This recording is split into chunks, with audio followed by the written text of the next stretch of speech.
Hello, everybody on the internet. My name is Power Guy Gaming, and welcome to the Powered Up Podcast. We're here for an E3 special. Once again, I got the homies Big, Shumo, and Sleep. Welcome, guys. Say hello. Say hello. I was kind of in the midst of saying the wrong name. I did it last time we did a podcast. It's cool, man. Sorry. It's in the music. Yeah. Welcome to the podcast, guys. PG's a rapist. Oh my lord! It happened. Oh, We took half an hour to explain that to you, and you're still out here. You are nothing but a bastard. I just want to clarify, people. He's a rapist. Ignore homie in the back. I just want to. PG Weinstein. I just want to clarify. Oh my gosh. We're kind of hyped up on energy, and also I'm not a rapist. Just so you know. I'm hyped up on Quay loops that Jordan gave to me. So anyway, like I said, guys, we're gonna be talking about E3 today. Finished. So there's no more real announcements or whatever. But a lot of stuff was covered. The main things we're gonna try to tackle is the conferences, right? So I'm pretty sure the conferences, E3, Microsoft, Bethesda, EA, Square Enix. It was Ubisoft, Sony, and Nintendo. And I think the best thing for us to do is kind of talk about what we liked about E3, we didn't like about E3, the games that we enjoyed the most, and kind of what each conference brought to the table, and kind of what you want to see more of. So I'm going to start off. Excuse me. I'm going to start off basically talking about, let's say EA, right? Let's talk about EA first, and I don't know if you guys saw the game Anthem. I saw it. Yeah, I saw it, and I thought on Xbox. I don't know why that was my initial thought, but I thought the game was only coming out on Xbox. There was a little bit of gameplay the last time I saw it. This time around, there was more gameplay, I believe, right? Yeah, there's a little bit more. They showed the UI, but we still don't really know anything like where it's like weapons wise and stuff like that. We know there's different classes. Right, and they also brought out a cinematic trailer. Yes. If you haven't seen it already, you should probably go check it out. So anyway, Anthem, let's talk about it. I saw it, and I was like, okay, right. So we have like kind of Halo armor. You know what I mean? Like a bit like Halo kind of armor. It looks very Destiny-esque. Yeah, that's like a Destiny, right? It looks like Destiny meets Iron Man. Yeah, there you go. That's better. Destiny meets Iron Man. I like Destiny, man. Destiny, man. Destiny, man. Sounds like a Mexican superhero. Just to confirm, it does come out on PC, PS4, and Xbox One. So you can play on anything other than Nintendo Switch. I'm sorry, Schumer. Obviously. Just for an exact date, it's the 22nd of February. 22nd next year, which is quite a stacked day, actually. Oh gosh, a lot of stuff. I'm pretty sure BioWare created, right? It's BioWare. Yes. Yeah, that's it. BioWare. They're the guys that make BioShock. Just in case anybody didn't know. Which also games, by the way. Mass Effect. Mass Effect. No, I'm pretty sure it's not BioWare. I make BioShock. Who makes BioShock? 2K. Yeah. Have I been giving them the props to the wrong people all these years? Wow. Yes. It sounds like it. Yeah. I've been propping BioWare like, yo, they made BioShock. It's so sick. I bet he saw BioShock and BioWare. He's like, obviously. Yeah. So yeah, I'm gonna ask the basic Bob questions. Will you guys pick up Anthem? And if you're not gonna pick it up, what's your reasons why? So we'll start off with Big. Big, are you gonna pick it up? I actually didn't see the gameplay for Anthem. So have you seen any of it at all? No, not really. Okay, right. Do you like Destiny? Do you play Destiny? I've played Destiny. I think it's okay. Yeah. Like it's not. I'm not really a big fan of bullet sponge games. Okay, right. Like exactly like Division. That was literally one of my I F with the Division, but kind of don't F with it at the same time because I get the concept, but the whole bullet sponge thing kind of irks me. So it's a pet peeve, right? Yeah. I get that. It's okay. How can I say it? Like, I feel like the graphics are kind of like a Destiny game. It's third person. It's a shooter. I think my understanding of it. Correct me if I'm wrong, guys. My understanding is it's open world. Okay. But like Destiny is kind of open world a little bit, but Destiny's still instant based. What I mean by instant based is like kind of like like dungeons in certain games. Yeah. Like you go from start to finish, and you finish it, and then you go back to your home hub or wherever. I don't know if Anthem has a home hub. I don't think I saw anything like that. But yeah, so there is like a home hub, but it's like that's the single player part of it kind of thing. Oh. So it's personal to you, and when you go out into the world, that's the multiplayer. Oh, it's a bit like Monster Hunter, a little bit. Kind of, I guess. Yeah. Yeah. Okay. So yeah. Anyway, back to the question. Big, you gonna buy it or not? I'm gonna research it and then see what it looks like and then make my decision from there. So see, my answer to that, my answer I'm getting from you is no. The game is gonna come out to be like it's gonna be like 55 quid.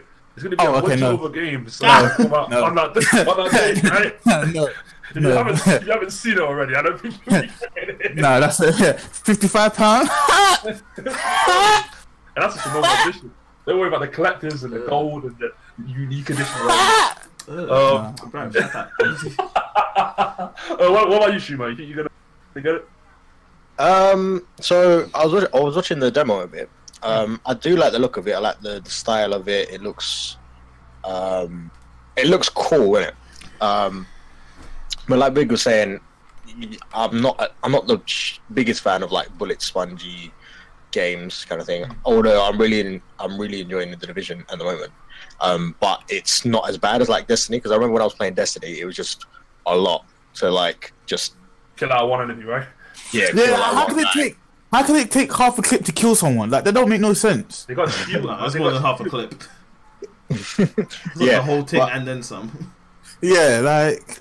But like, I've been listening to people because throughout the week, people have gone like YouTubers and like game journalists, whatever. They've gone and played the game and stuff. I've been listening to some of them. They're saying it feels really cool. It feels like when you're flying around, you feel like Iron Man. The weapons and gunplay feels really good. Apparently, I definitely want to see more. I want to try it definitely, but I'm hesitant because of like Destiny, where I feel like I was burned. Right. But just saying, with Destiny, it was a different reason. It was a slightly different reason as to why. Because I think we were also a bit jaded with Destiny because there was DLC on the disc that they gave us, and we didn't get it. Well, yeah, there was that, but like Destiny also felt like just a lack of content. Yeah, because we got it and finished it within a week. Yeah. A week, yeah. Sheesh. I mean, it's EA. In a week. So like within a week. So I think it took us literally like 5 days. But is that you just going at the game non-stop or like? No, not completely non-stop.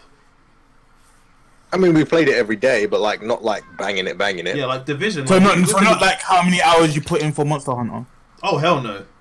Oh no. Like the Division, the Division, we played literally from the moment we both like woke up to when we were going to go to sleep, and that was like probably like over 12 hours in one sitting.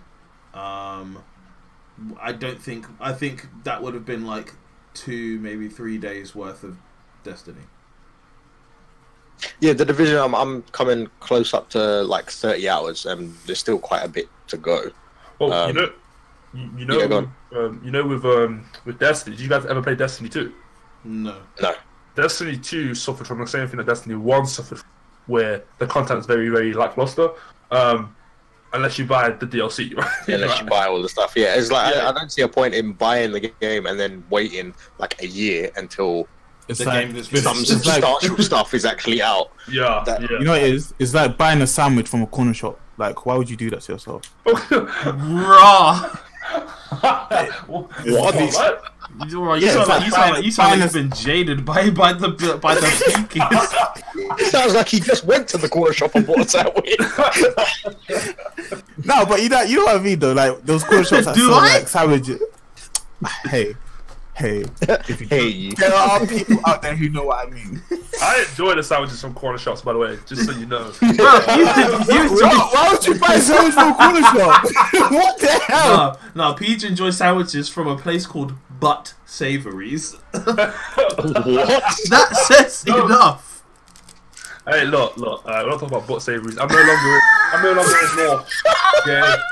I'm no longer in North. All right. He's a rapist. He's a rapist. He's eating booty sandwiches. Hey, Sleep. What about you though? Back to Anthem. What about you? The only question I ask is, what is it doing differently? And for me, it just feels like it's not doing anything crazy different. So I'm kind of I think this is like I was saying, the UI. I like the fact that it's third person because I'm starting to enjoy third person shooters now. The UI looks clean. The controls look from what I saw of the gameplay demo. It does look pretty fluid. But like it has to have interesting mechanics. Like we know, it's too for me. I think it's too soon for anyone to say whether they would or wouldn't, because they could introduce a mechanic that's actually sick, and then everyone will be like, "Oh, holy crap, I need this game." Right. But for me, until I know more about the mechanics of the game, I can't say that I'm going to get it. There's too much unknown. Well, okay, that's fair. But it's like, see, my thing is the only thing that would make me get that game is if I had people to play with, because they showed 100%. They showed off a lot of team party, like co-op kind of action, and you can tell that's what it's going for.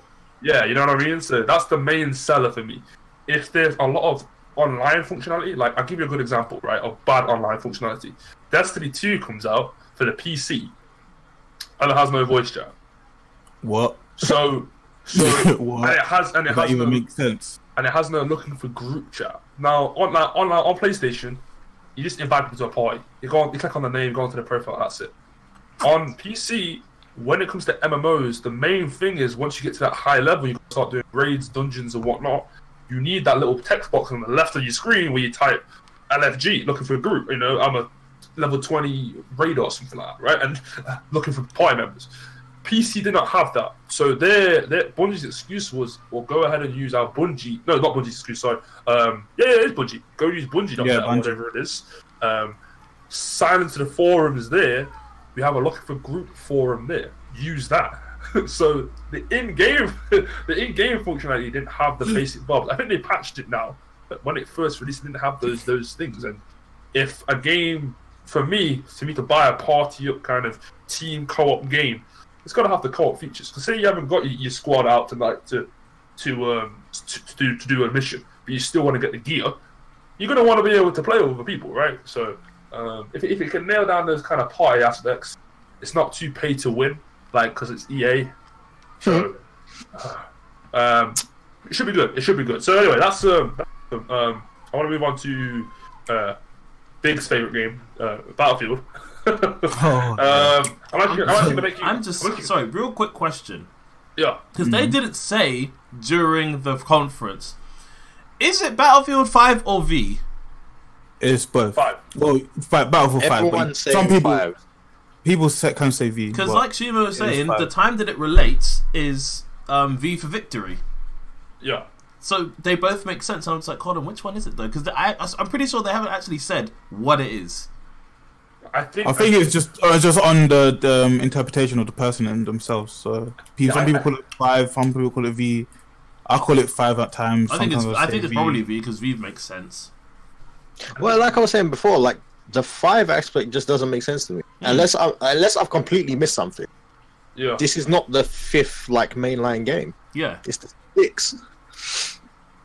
That's true. So, what are you counting Hardline though? No, I'm counting Battlefield, the original. I'm counting Battlefield 2, Battlefield 3, Battlefield 4, Battlefield 1, and now Battlefield V. Yeah. Yeah. So it is the 6th one. Yeah. Yes. But I don't know, man. I mean, Big, I'm gonna let you go last on this because I mean we already kind of know your answers, and also I just want to make you suffer until the end. And hear all our negativity. Like call you out a victim. This guy, yo. I'm sorry. Damn. One eye open tonight. Bomb. Yes. Should they be seeing one eye open too? You heard it. What should they be seeing one eye open too? No, Sleep. I know you're so passionate about Battlefield 5. I know you potentially might not want to buy it. I know it's gonna something crazy gonna have to happen to sway your ideas to buy it. But seeing more on it now, is it at least interesting to you? At least. I think I did say this. I did see the trailer for it, and it doesn't look as dead as I was expecting because of the gameplay weapons. trailer. Yeah, because the weapons don't look like they literally came from cavemen. Like they don't look. They don't look like. It doesn't look like. Because for me, I like user weapon synergy. So what that basically is I use a weapon and it's like I get a feel, like, you know, obviously I'm not actually holding it, but I can get a feel for it and I know sort of how I'm supposed to handle it, and like it's one of those things where it's sort of like it's very intuitive. Right. With like previous games like Battlefield 1, it makes my controller even just not sit right in my hand. I'm like, this feels unnatural. But this one, I looked at it and I was like, oh, this actually doesn't look as bad, but it would be something where I'd have to get hands-on with it first. But I mean, it does look interesting. I won't... Sorry, I was squishing a fly. Never mind, it's gone. Look, yeah, it's interesting, but has it won me over completely? Never that. And the introduction of that game mode Airborne makes me kind of want it less. Oh, really? Yeah. I was actually going to ask you about that, but never mind. I think I've already got the answer. I think for me, and I'll get on to you in a second as well, Shuma. I think for me, it's like I'm confused to what they're trying to do. I mean, yes, we talked about the title. The title alone is a bit confusing, but viewers don't take this the wrong way. I know you guys won't really care, but viewers don't take this the wrong way. It's like World War II, and it's advertising a lot of women. Like it's advertising quite a lot of women in the cinematic trailers and the gameplay trailers. It's like, yo, there's loads of women on the battlefield. Like it's purposely promoting that, which I think is cool because I think women should be in the games because you should be able to play whoever you want, black, white, woman, man, no matter. But like I thought the game was supposed to be like historically accurate. I thought that's what they were going for. I thought that's the vibe they were going for. And but didn't women fight in the World War though? I'm pretty sure they did. They did, just not as part of any army because that was illegal, obviously. Yeah, I don't think they were necessarily like parachuting out of planes and on the front lines shooting. Like, I'm not I don't follow that much history, but I'm pretty sure when I was growing up and learning about history, there was no mention of all of these women out here, in the people's fight. Like, I just like when people get triggered about stuff like that, I'm just like, can you just get over? Can you just get over it? Like, this is supposed to be something that, if it's supposed to be historically accurate, which is what I've had a feeling that Battlefield is meant to be going for. If it's meant to be historically accurate, don't get butthurt when it is. Right. I understand. Yes, it's a game, and it's a game, innit? You can tweak it, and because they can tweak it, it's fine. But I don't think that it should be something where it's just like people. These games aren't historically accurate. Oh, I thought that's what they were going for. As in, like, for the time that these things seem to be set in. They're trying to replicate like a Warzone type thing in that time. See, what I think they're doing is they take a theme and make a game around the theme. So it's not supposed to be 100% accurate, but based on the theme, it sometimes confuses me to the way they execute it. So, like, I'll give you an example. It's like when I saw the first trailer we ever watched. You talked about 2 weeks ago on the podcast, episode 3. You should go check that out. When I first saw that and I saw the guys with like katana swords, I'm pretty sure American soldiers weren't running around with katana swords. I'm sure that was not a thing. British soldiers. Sorry, not American soldiers, British soldiers. I don't think that was a thing, and I'm not particularly picky because I just like to shoot people in whatever in games, right? So this doesn't really particularly bother me, but the theme gets a little bit confusing. So anyway, back to asking you guys the questions. Shumo, I saw some gameplay for it. The actual Battlefield 5, and I thought it looks very Battlefield. And I know it's supposed to, but I didn't see anything that was too crazy until I started investing and sinking my teeth into not just looking at it, actually seeing what's going on. The background looks awesome. Things are on fire, explosions, snows everywhere. but they've actually implemented a building mechanic where you can kind of the fortress mechanic. You can kind of rebuild up broken down shells of buildings. You know, Battlefield's got destructible surfaces. You can kind of rebuild these things up. Like, is that to you? Do you see like them adding these new mechanics? And another thing they added as well, actually, they added predictable recoil patterns. So you know, like in Rainbow Six Siege, you know how like you put a silencer on and whatever, and it makes the gun shoot high or low or whatever. They're starting to do that to kind of say, oh, now if you get good gun, you'll know where it's actually going to shoot. You're going to just guess and pray that your hit markers actually do their job. So anyway, my question is, hearing these type of improvements to Battlefield, is that enough for you to be like, yeah, I'm definitely going to pick this up? Yeah, I mean, I really enjoyed Battlefield 1, so more of that I'm down for kind of thing. I don't have a problem with, like, historical accuracy or whatever, because none of these quote-unquote historical accurate games get it right anyway. Yeah. Like, like, in all of these games, do you ever see, like, Indian and Bengali soldiers fighting for England? Because that's what happened.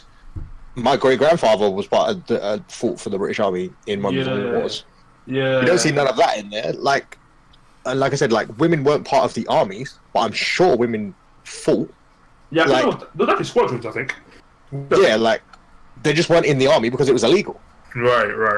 But that sort of stuff I don't really care about. Like, as long as you're putting the fun factor first, which I think is what they're trying to go for, like, gameplay kind of first, then it's fine. Like, everything else is just, like, little details or whatever. But, yeah, little improvements like the recoil pattern, stuff like that, it's all, like, quality of life stuff. And there's probably not too much more they can do to innovate if they're sticking within, like, that older setting or whatever. But no, yeah, I'm definitely interested. I'll probably grab it.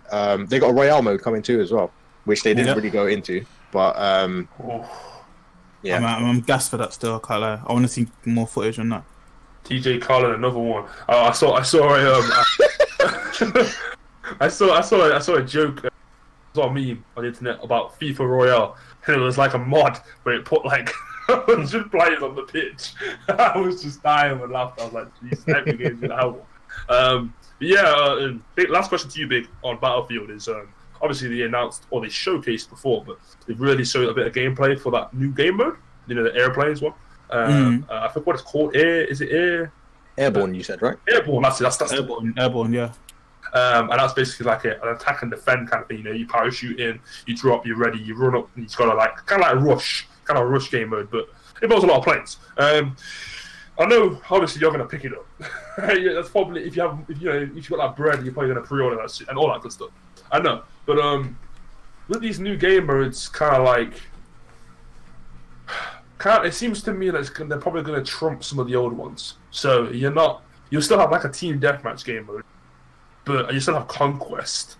But now you don't have a traditional rush anymore. Is that concerning? Is that concerning? Not concerning to me, but because of you have to remember that they've taken off the whole premium pass thing. Oh, have they? So nice. I see from my standpoint, I see it as they just want everybody to be more inclusive in the game, the whole community. So having new game modes so everyone can try, everyone could have more feedback, so they can give back to the developers. If anything needs to be tweaked on certain maps or tweaked on certain game modes, it gets done more than we've only received 100,000 messages about this map, but these are only people with exclusive or battle pass premium access. So I'm enjoying. I have high hopes for it. Like I said, I am going to be getting it. I've already literally pre-ordered it, so there you go. That's all I wanted to hear, man. Yeah, you got your money. Just a quick side note. You were saying about they're not doing premium pass anymore. That's actually a trend I've been seeing. Like this whole E3, like all of these games are coming out saying that there's no season pass, and all like additional content, all like expansions and stuff are going to be free and stuff like that. Nice. It's a little worrying to me because I kind of want to know how they're going to monetize.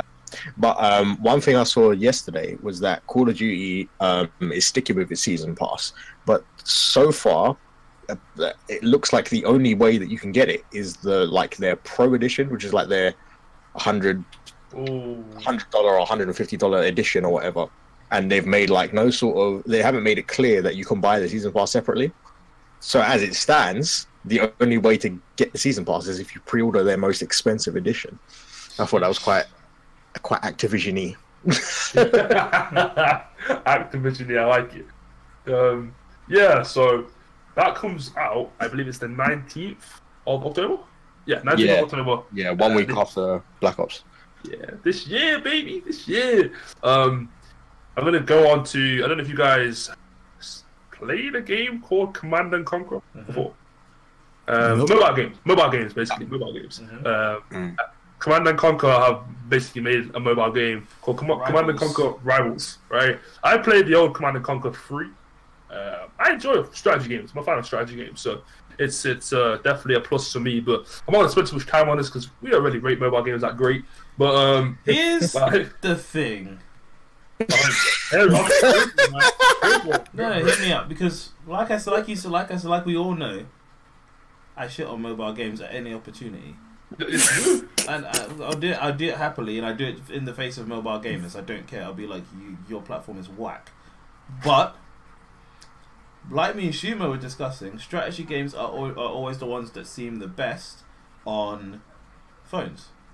Or well, it's the best thing that I think phones can sort of crank out. And you know what? I pre-registered for it. Wow. Because you know what, I'm gonna give mobile games a chance. Top 10 anime betrayals. No, breaking news. I feel like Keemstar. I was like, you know what? Let me actually just see what this life is about and see what I'll go on for it. That's what the title's gonna be. Sleepless Elite compromises his morals.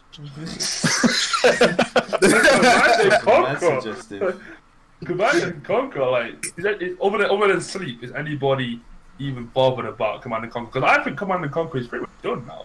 I can't imagine Command and Conquer coming back into the limelight. You've got like StarCraft, you've got like Age of Empires, you've got like Civilization, there's another Warhammer, or is it Warhammer? Probably. Or maybe it might be called Dawn of War. One of the games. Anyway, long story short, point is there's a lot of strategy games now that are just like top of the market, man. And I can't imagine Command and Conquer being able to come back and be like, yeah, we're riding with the big boys, especially for a mobile game. I can't imagine.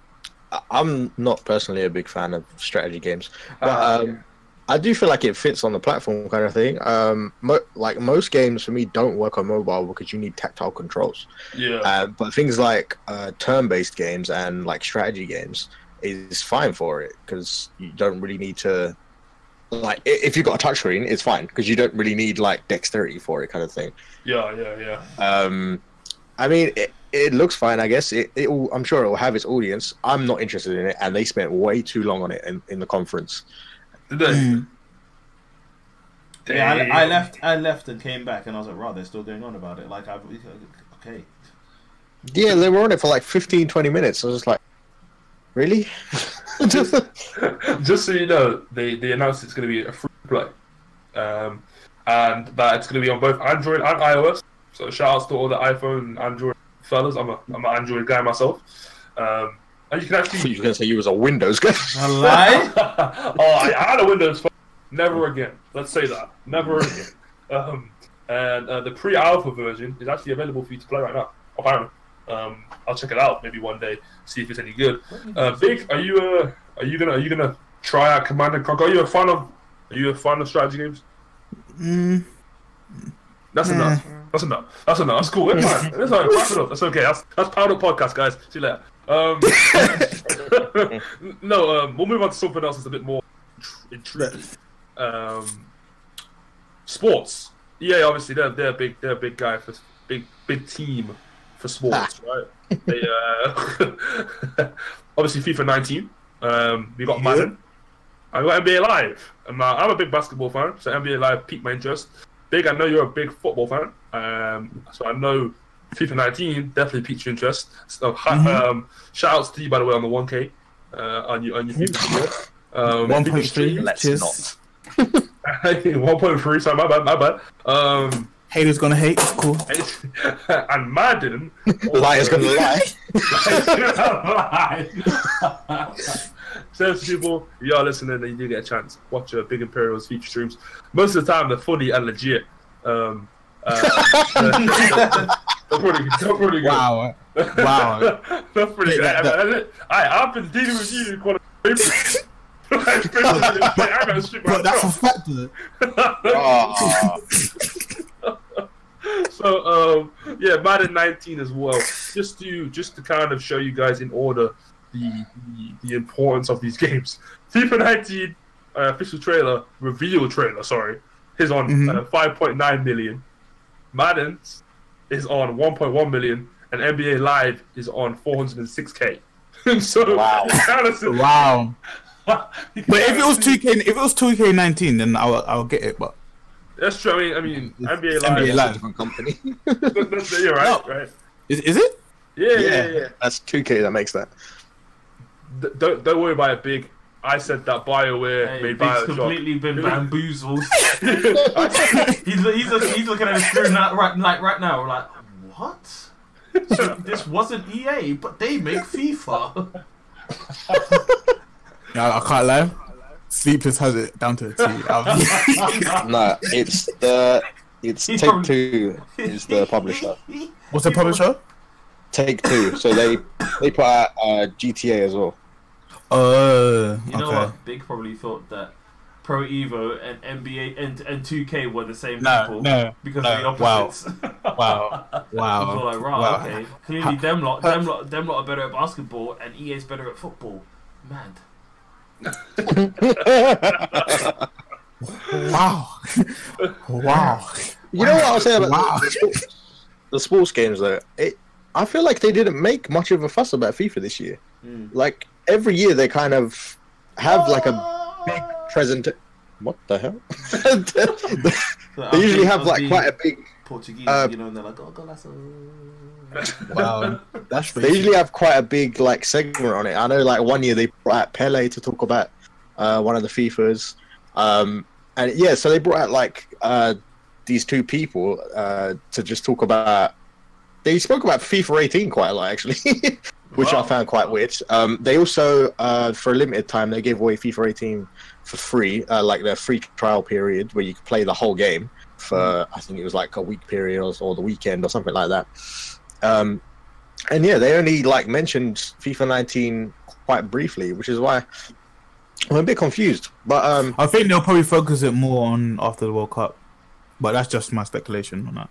I guess so. Don't quote me that. Don't take that for like guaranteed. But from what it sounded like, they'll probably focus it more after the World Cup ends. But these sports games make EA a lot of money in like transactions and stuff. Yeah, because of all the packs and that stuff. Well, listen to this, right? You know, Ultimate Team I think it's the most popular game of any sports game, and other games, not even sports games, other games try and adopt kind of a build your team with these packs or build your characters with these packs, right? And think of it this way: EA, obviously, FIFA is their golden child, right? That's their poster boy. That's FIFA, right? They're selling it on the Nintendo Switch, their PS3, PS4, PC, Xbox 360, and Xbox One, and they sell packs on every single platform. Wow! Right? Which I think is ridiculous. I actually saw a funny joke about Jeremy, a funny joke about 2K18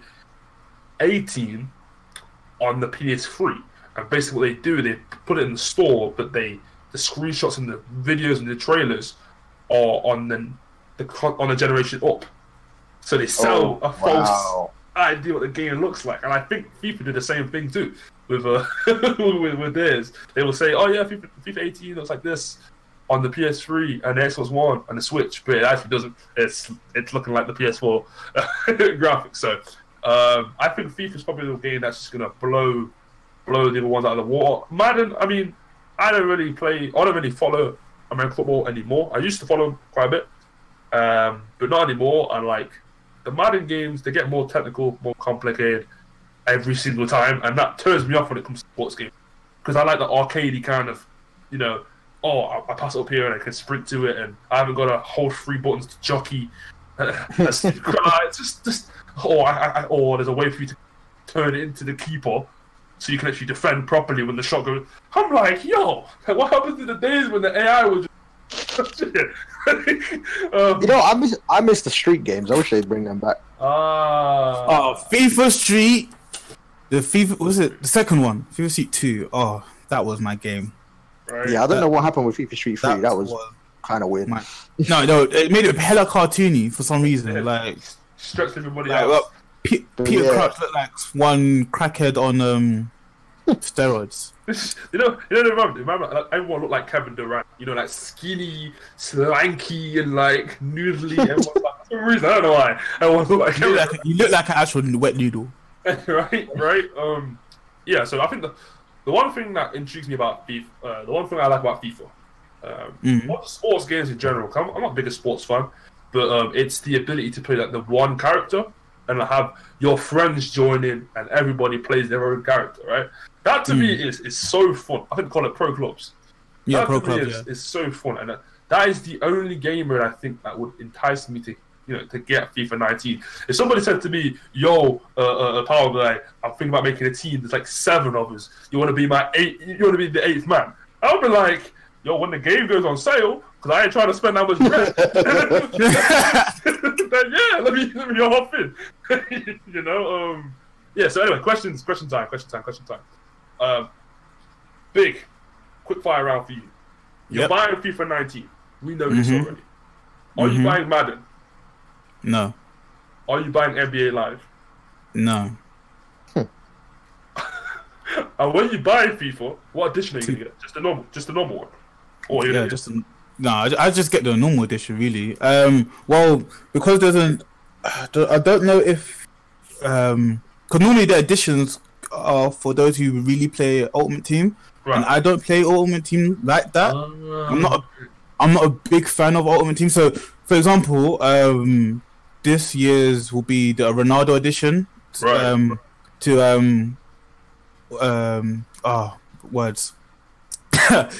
To basically based on words. Because obviously Ronaldo's won the Champions League 3 times, and also saying that PES were licensed with the Champions League mode, and they don't have licensing anymore. So FIFA's like, yes, we will just take the whole market now, and it's going to be ours. So that's why they're implementing the Champions League mode on FIFA 19, which I'm really excited about that. Literally don't know anything about it, just knowing that there's going to be a Champions League mode. So I'm guessing there's going to be more information about that coming soon. Yeah, if you buy the edition, it's more for the players who like to have packs. So every week you'll be given a free pack worth, I think 20k. Yeah. And you're literally guaranteed like a legend or like a gold player or like a rare player, and like 4 uncommons and stuff like that. I don't know how it's worded, like how it works out, but it works out that way. But me personally, I'll probably just get the normal thing. And like, just so people know, anybody who doesn't play FIFA, it's very, very important to get as many bonuses as you can.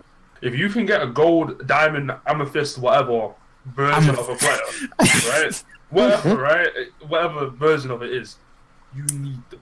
Because there's plenty of times I've seen like the high-rated Ronaldo, prestiged version of him. He runs up that wing. Ain't nobody stopping this dude. So yeah, it's pretty important when it comes to Ultimate Team. Shuma, your turn. A quick fire round for you. FIFA, are you getting it? Madden, are you getting it? NBA, are you getting it? Live, that is. No, I won't be getting any of those. I'm not into sports games at all. Not even like, I don't know, not even like with a couch buddy. You know, you're sitting down with somebody just playing a match on FIFA. Like, you ain't gonna play online even though. But nah, I don't play FIFA at all. I never have. Damn. All right, I'll switch over to you then, Sleep. What about you? Quick fire round, same questions, man. FIFA, Madden, Live. You gonna pick them up? Is Sleep here? Has Sleepless Elite for once actually fell asleep? Falling asleep. No way. No. Big, he can't climb you anymore. Yes. He can't climb you anymore. Hey, Sleep, don't worry, I'll answer for you. So, how Hey, my name's Sleepless Elite, and I don't like to play football games because I shit on anything that I don't like. Because fuck all y'all. Raw. Perfect. I'll leave it as that. Sleep will probably come back. Maybe his mic's messed up or something like that. I'll leave him to that. We'll talk about we'll talk about some more EA stuff. Star Wars Battlefront 2. They have a DLC coming out. I don't know. I can't believe Battlefront 2. Battlefront 2, yeah. Wow. I totally missed that. I can't lie. They had a DLC coming out called Clone Wars. Oh, hello. Oh, he's back. He's back. What happened? We thought you had No, You were at the podcast, you bastard. No, I didn't. I've been sitting here. I said nothing to say. Oh, He asked you a question. We asked you a question. What question? Oh wow, he Sorry, denies. I won't lie. I think I might have KO'd. I've had like 2.5, 3 hours sleep. I'm running on fumes right now. That's why I've been banging these Jolly Ranchers, and I forgot to put one in my mouth. So now I'm tired. Sorry, we said Sleepless Elite is sleepless? that's what you said. We were like, wait, is Sleepless Elite finally fell asleep? Can I get a re-up on the question? Oh No. The question's for you. You probably gonna answer no, but are you gonna get either FIFA, Madden, or NBA Live? No. Are you gonna even think about a sports game? Not these ones, no. Okay, right. So we're moving on to the next topic. Star Wars. Sorry. Also, just to kind of chip in myself, I will try and get NBA Live 19. I got NBA Live 8. What I do is I always wait about 4 months after it comes out because it goes stupidly dirt cheap because EA can't compare to 2K. 2K sells the bloody marketing. EA are forced to drop the game down to like 20 quid. They try and bring out the special edition, the one edition for £54. It's cheaper than 2K's special edition. But then 4 months down the line, we're selling it for like 15 quid, please somebody buy it. Somebody buy it. So that's what I know. That I won't be getting Madden. I probably won't get FIFA unless people are like, pro clubs. And I probably see what it's all about. But anyway, Star Wars, Battlefront 2, bringing out a DLC. I say this game is dead. It's dead. It's been dead. It's been. It had such a bad start. I have the game on disc, and I have not put it in my PlayStation 4 to play it yet. Snap it. So I've also got it. We should play it. So yeah, you know what? I think I'll give it a go. I got told basically pain wasn't very good. It was short, and not only that, the AI were kind of brain dead. Like they didn't make them very challenging or tough. Roger. Right.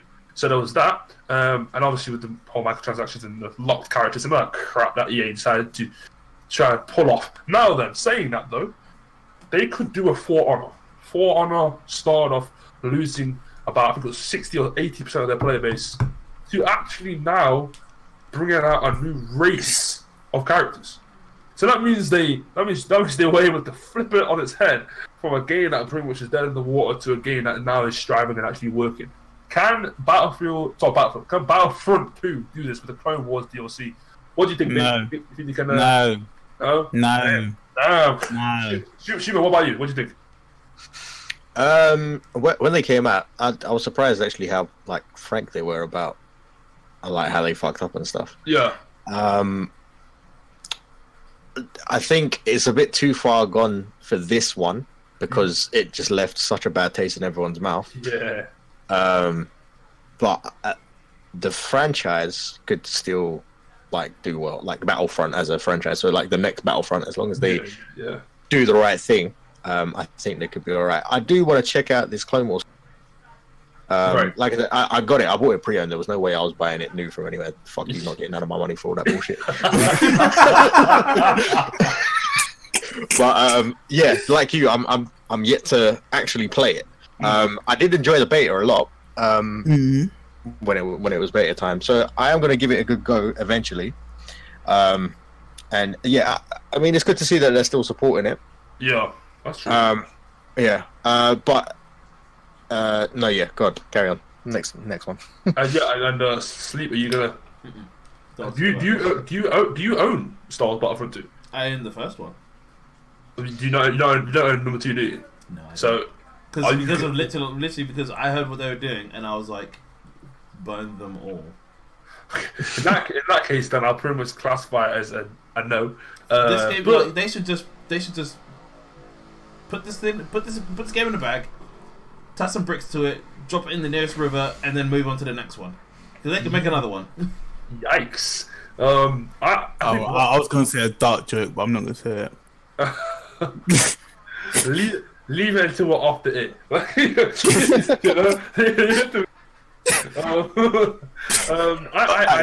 Can I say it? Can I say it now? I'm gonna say this now. I don't agree with what he's about to say. The floor is yours. Go for it. And if you say Jordan's a rapist, I swear. Wait, you admit it? No, just shut up. Just say your damn joke. It was just gonna be like, because obviously they said attach some bricks onto it, put it in the bag, and I was like, what? Just give it to Madeleine McCantry. Wow. Raw. Wow. Like I said, I do not condone what he's about to say. I stand by it now. I do not condone what he's saying. But y'all laughing. He's laughing. I'm not laughing. Jordan is. I'm laughing at how robotic you sound. You sound like you put a recording on, like just set that shit to loop. Yeah, I was gonna say it.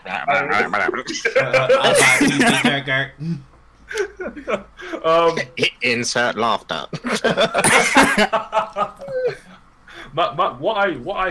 What annoyed me about the Star Wars thing was not about the whole character lock thing. I didn't buy it at the start or whatever, and I'm pretty sure they fixed a few things once I got around to actually having the game.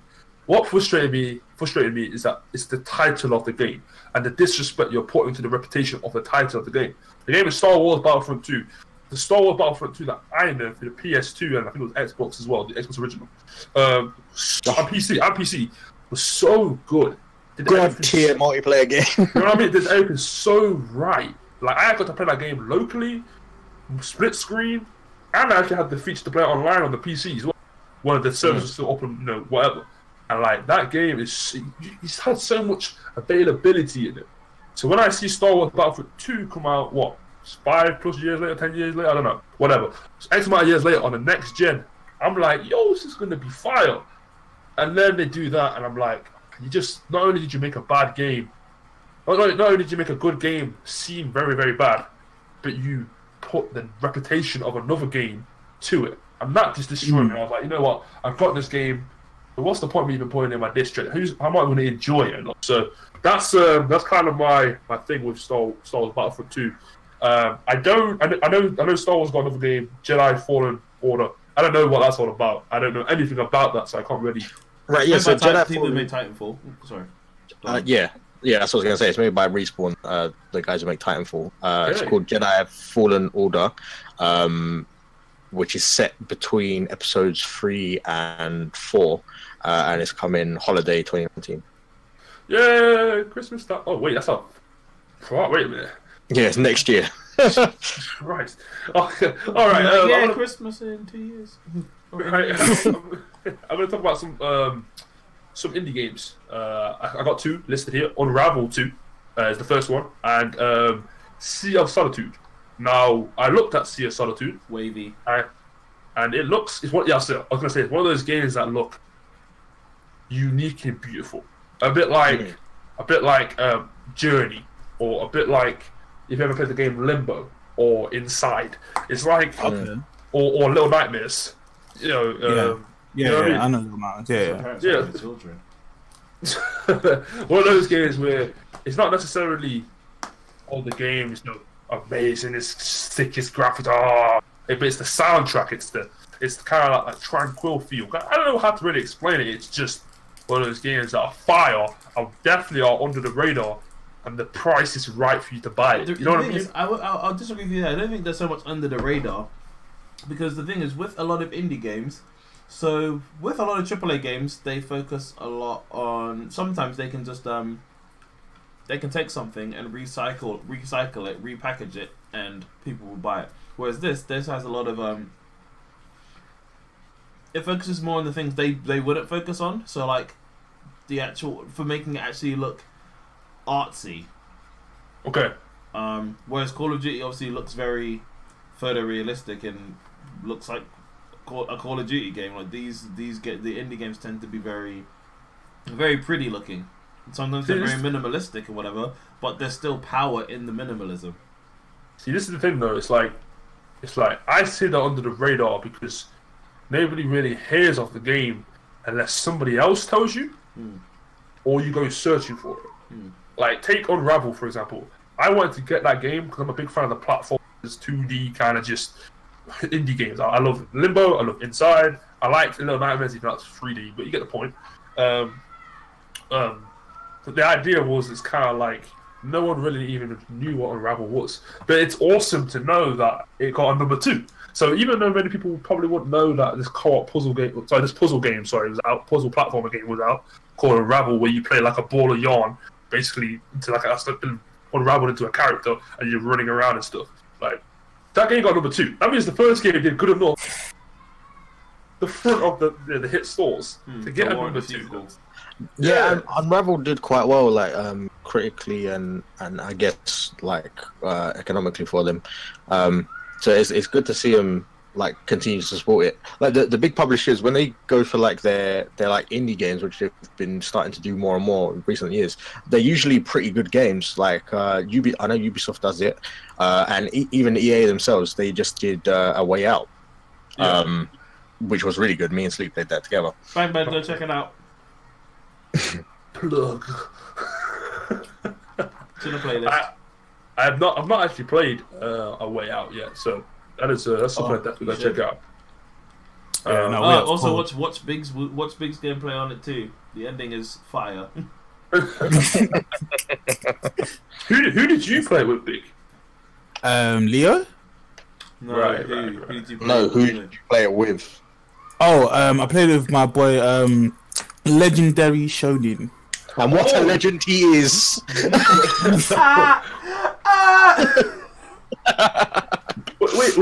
Wait! Oh, Leo's the character in the game. Is that what you're on about? Oh, Yeah. I thought Legendary Shonin's name was a Leo. Right, so that's pretty. Oh, sorry. Actually, Big. I actually forgot you for a second. Sorry. Unravel. Are you an indie game player? Do you play a lot of indie games? Strictly AAA titles or big titles? Oh no! I'm not strictly AAA titles. If I F with the game, then I F with the game, no matter what the game is. Like no matter like who the producers or the studio is. Yeah. Like if the game suits me, then it suits me. But yeah, no, I'll check it out. Yeah, This is not me saying no. This is me saying I'll check it out, see what it's saying. If I like it, then I'll pick it up. The indie game, I know this is kind of off topic. The indie game that I do recommend you guys play if you haven't, it's called Inside. You play a kid with like a red T-shirt, and that's like the distinct feature of it. And you're going through kind of like a world, 2D platforming game. You're going through like a world where people are out gunning to get you. You know what I mean? Like they got guards like chasing after you and looking through forests to find you and stuff.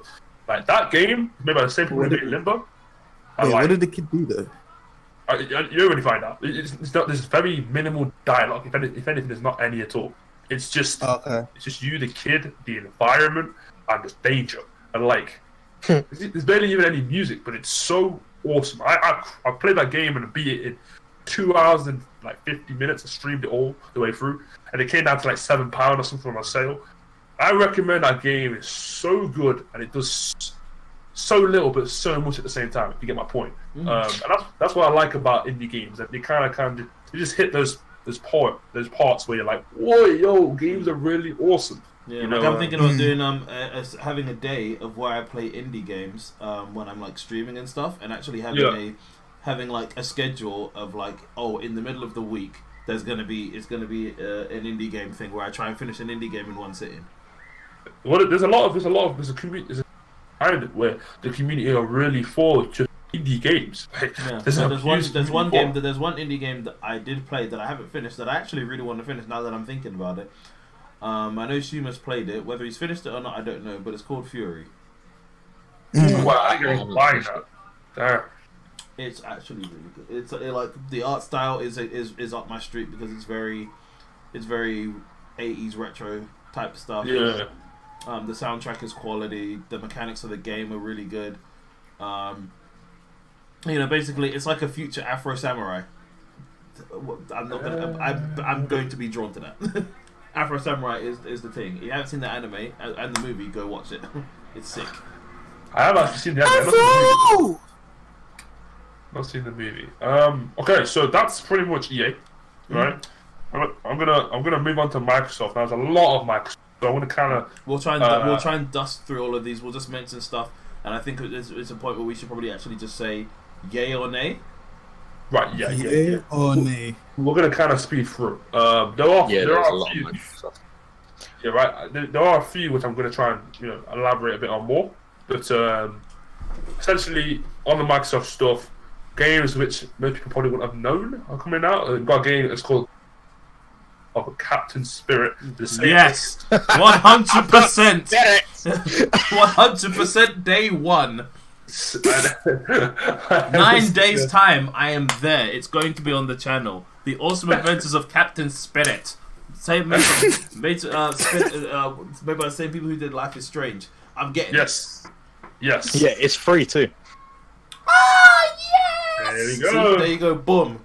There you go. Now, none of you, any of you who are listening to this, you now don't have an excuse.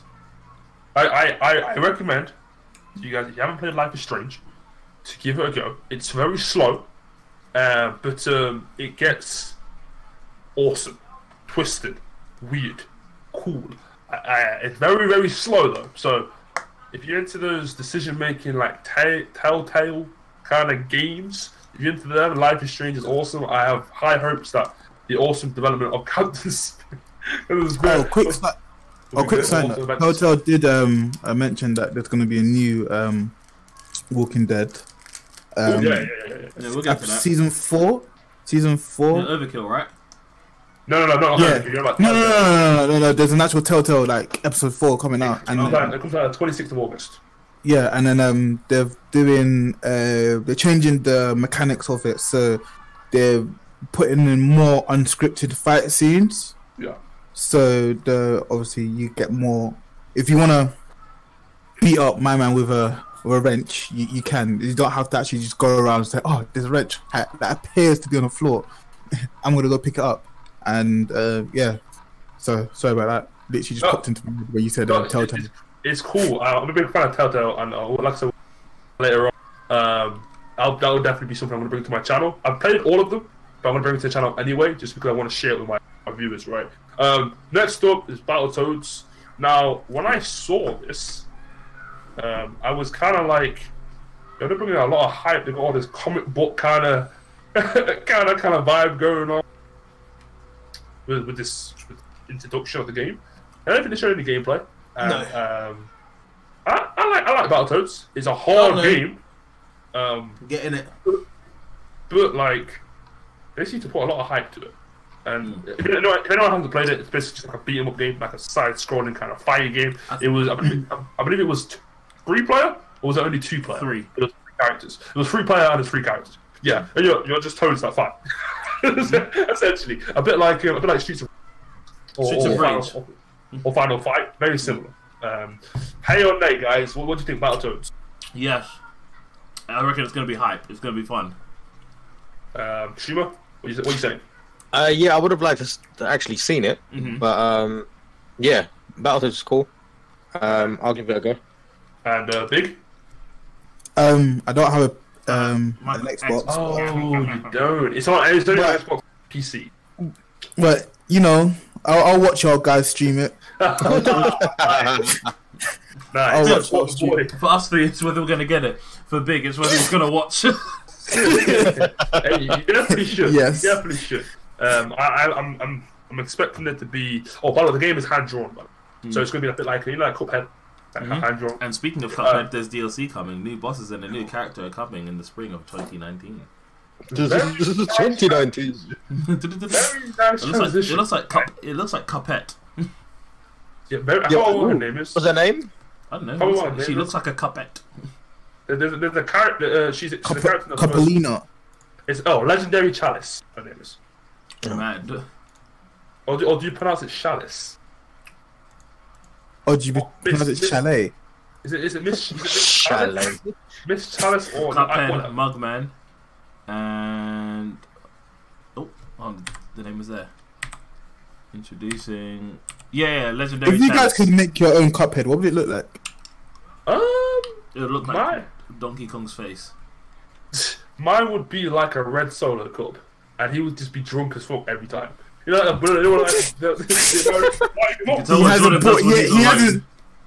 he has a sign. I need to go to an AA meeting. You know what he would be? He would just be a massive red solo cup. Like, that would be his guy. He'd be waved all the time, and especially he would just throw up on people. That's what he would do. Piss people off. Speaking of pissing people off, Crackdown 3. Yo, Oh my god! Oh, the transitions are peng. The fire, man. I like it. Hey, where the horns? Where the horns at? Oh yeah, hold on. Let me grab it real quick. But yeah. Crackdown 3. Wow. Delayed to 2019. Oh my god. Alright, stop. Jesus. What are you doing? This guy, man. All I'm gonna say about Crackdown 3 is it looks okay, it looks fun, it looks kind of like a bit like Saints Row, because Saints Row stole its thunder. Seeing Saints Row has released like 3 games since Crackdown has even released 1. But it's like what's it called again? Paladins and Overwatch. Right. So Crackdown 3 is kind of like a sci-fi kind of agent, kind of police officer, where you run around and the more you play it, and Super duper RoboCop.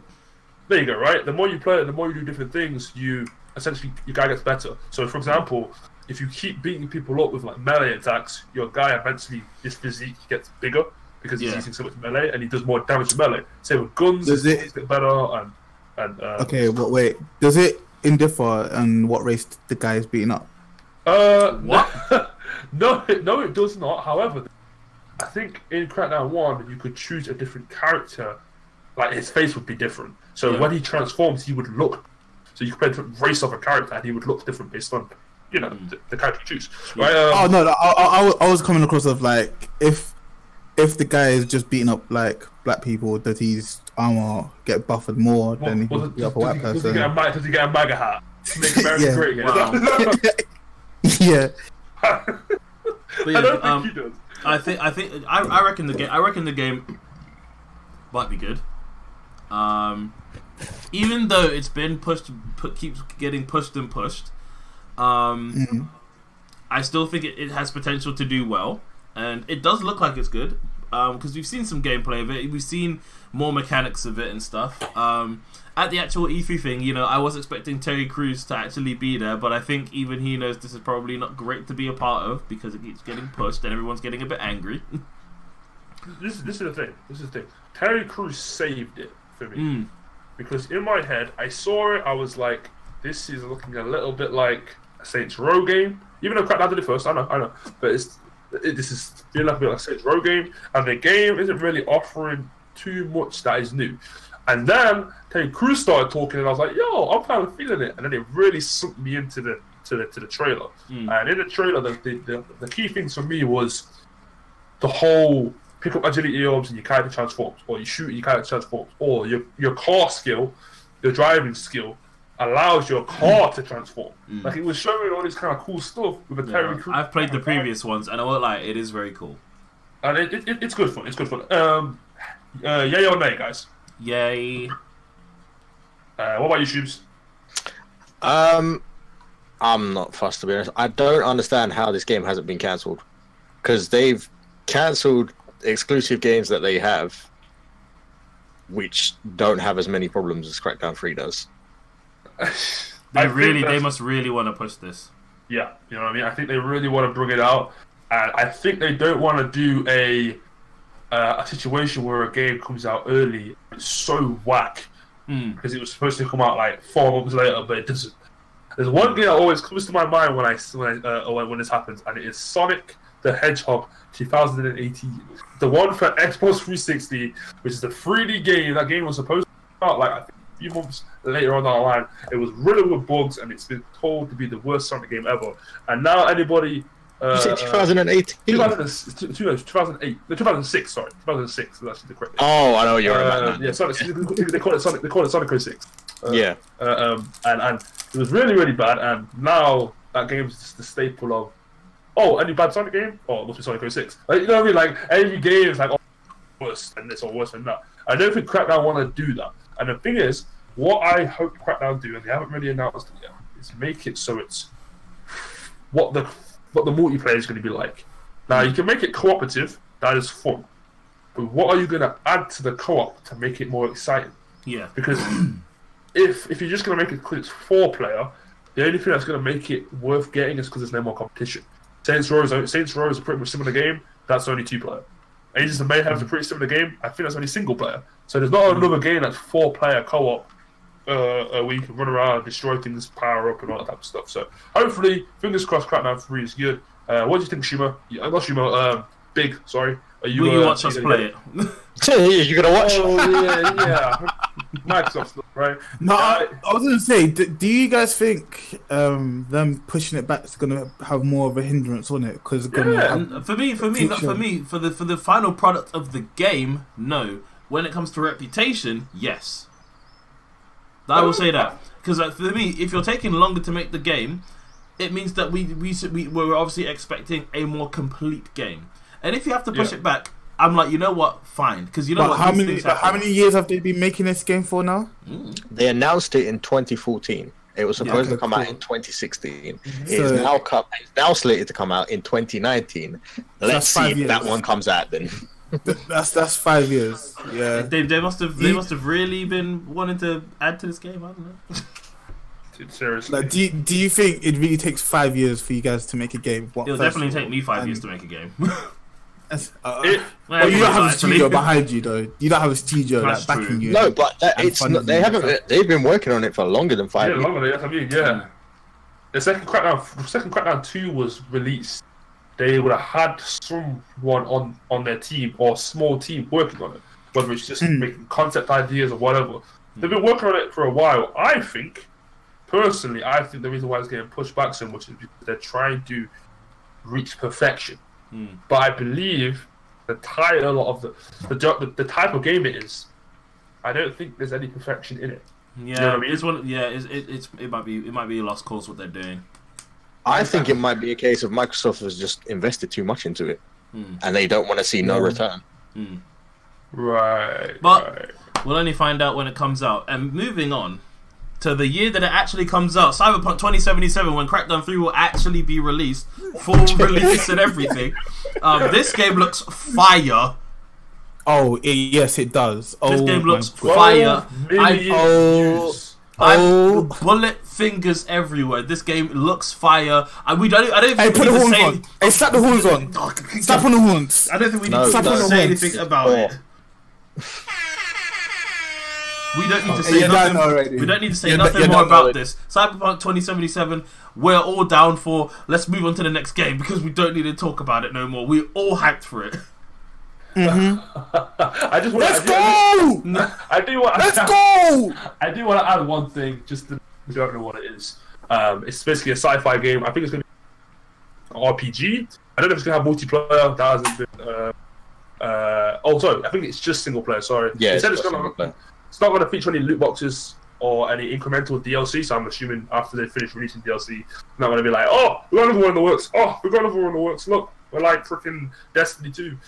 Anyway, and essentially, yeah, I'm guessing it's set in the year 2077. And kind of like a funky kind of a rocky kind of world, cyberpunk kind of world, and it seems like everybody's a robot, or at least everything looks to be like roboty android kind of. In the trailer, like enhanced.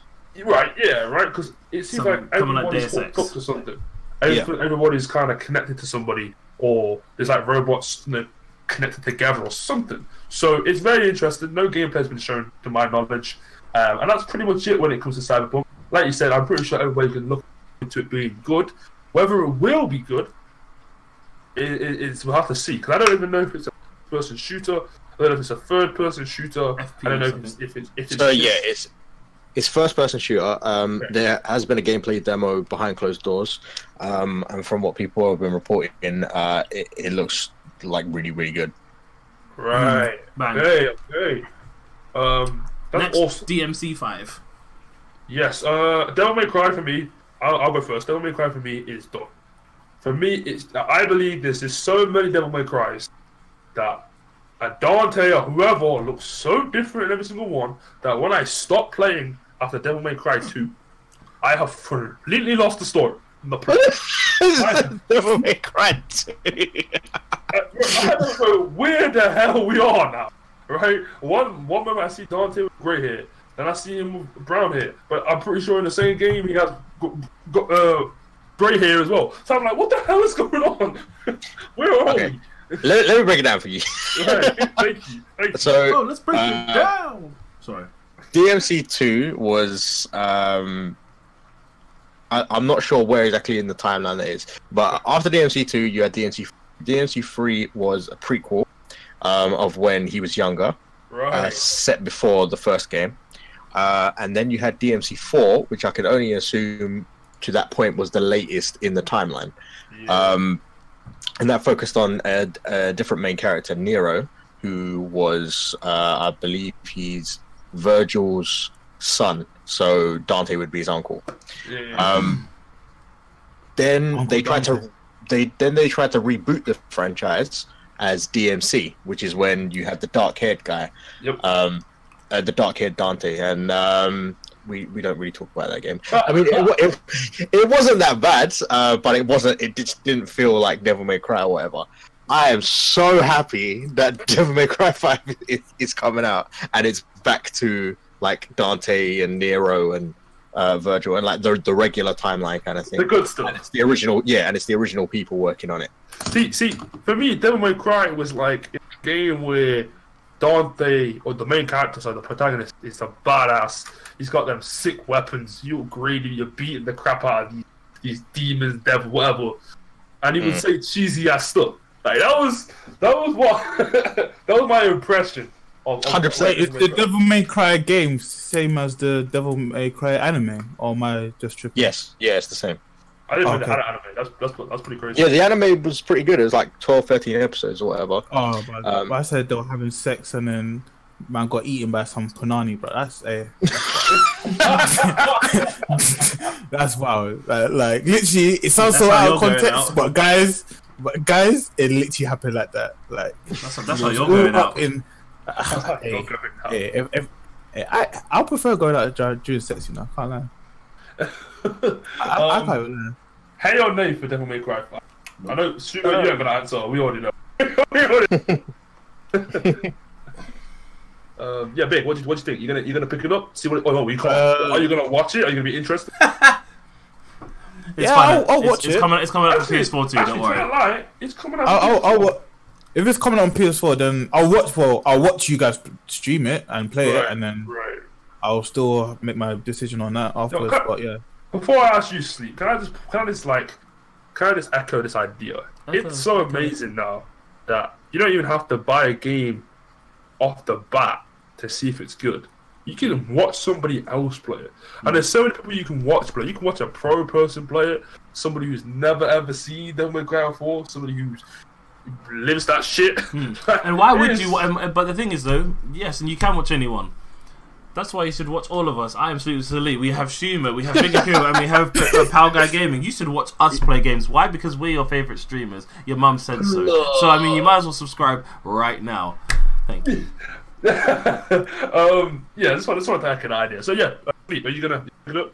Devil May Cry 5? I'm not invested in the franchise, so no. I am also not invested anymore. I treat Devil May Cry to be spoiler unfair. Sam, please don't get too upset with me. But I treat it as like Final Fantasy in a little bit, where it's like there's so many of them, and I'm not caught up. I'm like, you know what? It ain't even worth it, man. Like, let me get out of here. I don't want it, man. Yeah, let me get out of here. So, Well, if you ever want to catch up, there's all of them are available on PS4 at the moment. Really? Yeah, the HD collection came to PS4, so that's 1, 2, and 3. If you do want to play DMC, there's a definitive edition of that, and Devil May Cry 4 Special Edition, which is the PS4, is also on PS4. I might have to get the HD collection because I did like number 1. I like number 2. I like number 2 as well. So I might get if I start playing, spark me to play number 3 and the rest of them. So yeah, I might do that, man. I might do that. The next game. Move on to the next game. Of Microsoft's conference. This one's going to hit pretty close to home. I recently been playing a lot of the Division. Bang. Division 2 comes out on PS4, PC, and Xbox One. I watched some gameplay, and it looks it looks very Division-y. You're in a squad, and you're an agent, part of the Division. I don't know if they talked about exactly what is happening in the world. So they went into more detail about that at Ubisoft's conference. Oh, okay, right. Yeah. Do you want to go ahead and explain it? So I think basically what it is. So obviously the first one was set in the winter and in New York. It's now moved over to Washington DC and it's in the summer. And I think a lot of the demo was about going to, I think, Capitol Hill or the White House or whatever it was, and just kind of trying to like reclaim that. Yeah.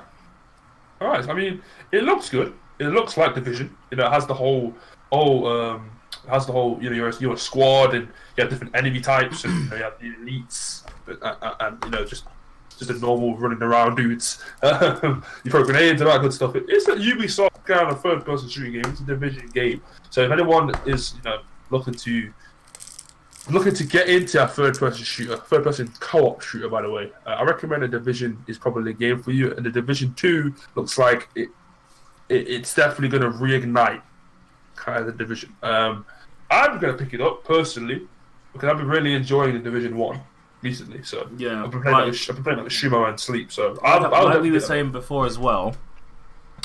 We tried it before. And due to certain things, we just weren't having fun like that. But then we left it, switched some things up, subtracted some factors, and then we came back to it. And subtracted some factors. Yeah, I like it.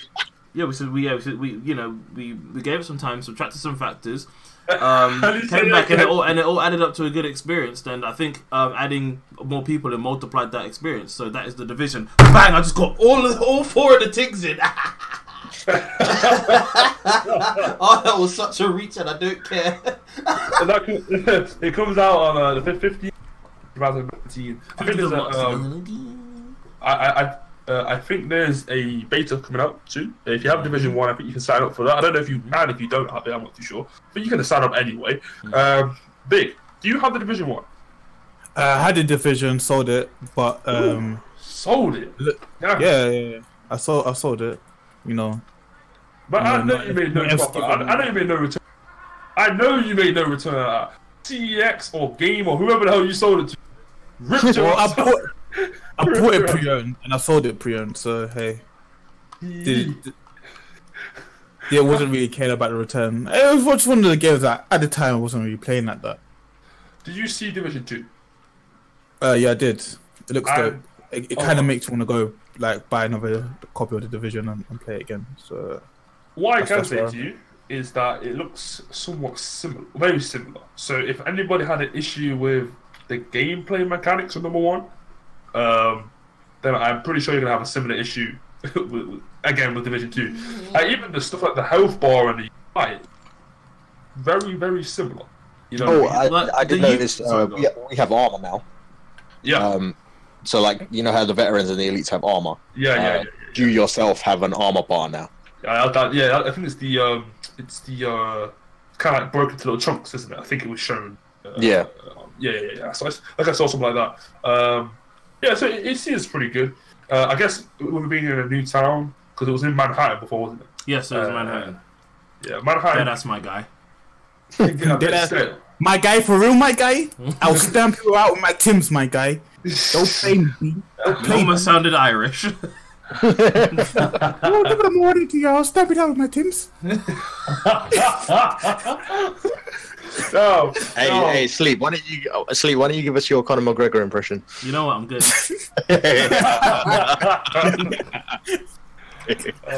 yeah.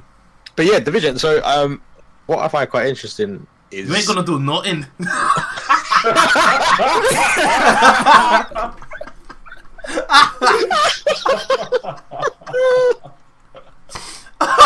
oh my God! gosh. I sound like I'm from Peage's ends. Mayday. Nino. He ain't gonna do nothing. You ain't gonna do nothing. Oh no. Anyway, back to what I was saying. The division is quite interesting to me because, like Sleep was saying, we used to play it before, but we just weren't having a good time with it. And when they were announcing the division, I wasn't paying it too much mind. But over the last week, I've done basically a complete 180. Like we, the three of us have been playing, and it's been like a lot of fun. I know me and Sleep bought the season passes yesterday for the first game. And what's quite interesting is that, yeah, you can sign up for the beta now. They've also got, in the first division, they've got shields, which are like challenges that you can work towards, which actually unlock stuff in the next game for you. Oh. Okay. So it gives you something to do if you wanted to play it until, obviously, it comes out in March or whatever. But... yeah, I'm definitely going to pick it up because I've really, really been enjoying it. Damn. I actually kind of hope they keep things relatively the same. Yeah, it doesn't look too much too different. Just different settings, different stuff to do, which is all I want, really, to be honest. Yeah. Well, you know, obviously we want more. There's a few tiny things that I want changed. Some of them are UI stuff. Yeah, it looks like it's very. It was like in the first one. It takes a lot of time to get used to, and I'm still making mistakes. But it's one of those things where it still functions, it still works, and it's fine. But it is one of those things where it is a little bit funky. Bit funky, Right. bit clunky, but you know what? It's alright. Yeah, I found with Tom Clancy games, there's always like a little element of clunk to it. Yes, there is. Ghost Recon was the prime example of. Jesus, that game was so clunky. My God. But I loved it though. I love Ghost Recon so much. But yeah, it's well, I don't know. Maybe it's just the engine they run on. I don't even know. I don't know. But yeah, that's the Division 2. I think it's a hey from most of us. If we are, next up is Dying Light 2. Dying Light. Shout out to Dashi Games. I've not played Dying Light 1. I do want to pick it up. It's currently on That sale. game, nah. Not bad. I'm opposed to them. Oh, you like it? Oh, okay, right. Hey, Big, do you want to take this segment? Do you want to kind of? Well, from what I watched and everything, I didn't play Dying Light, the first one, but I watched, actually, like you said, Dashi play it, and other YouTubers play it as well. But in this one, the difference that they're making is that there's each action you do in a mission. Each main mission has a consequence of what action you take. Yeah. So, for example, they gave an example for if you do a peacekeeper mission by, for example, bringing water to the town. Yeah. If you go around and defeat those people who are holding the water, you bring the water to the town. It makes the town's able to better itself. You can see there's actually progress in the town and stuff like that. It has a bit like a State of Decay kind of thing. You ever Yeah. Okay. Yeah, and if you decide, okay, you know what, I don't want to bring it to the peacekeepers, and I just want to hold it for myself and with the other people, then there'll be more people challenging you for your water, because water is a state of currency in that time. Ooh, okay. So and then just other stuff like that. So it doesn't have to be water. It could be like medicine. It could be like food and other stuff like that. Like necessities that we take for now. That obviously in that time period where the post-apocalypse happens, like those are gonna be more valuable than They're what we see them. commodities at this point. yeah. So like that really caught my eye, and I was like really like I was like, okay, so right? I can choose to be help the town, or hold back and just watch everyone fight for each other and cause mayhem. So you can actually play it how you want to play it. You can either embellish the town, let everyone help each other out, or you can be that good superhero and just be like, guys, fight amongst yourselves. Whoever wins, come face me. I mean, Dying Light, obviously, zombie game, based a lot around parkour, a bit like Mirror's Edge. If anyone's ever played Mirror's Edge, very similar to that. And it's got a Dead Island fighting combat it's all system. melee stuff. Yeah, right. It's very, very, or very, melee, very, whatever you say. yeah. Very, very melee orientated. Weapons. It's very melee orientated. I will not be picking up Dying Light 2. Main reason for me not picking it up is because I didn't play number 1, and I love zombie games. I'm a big fan of zombie games, but I think it's just the free running. I don't know if I really care too much. I think you should play. I definitely think you should play the first one, and it probably might change your mind. Because I want to finish. My toe.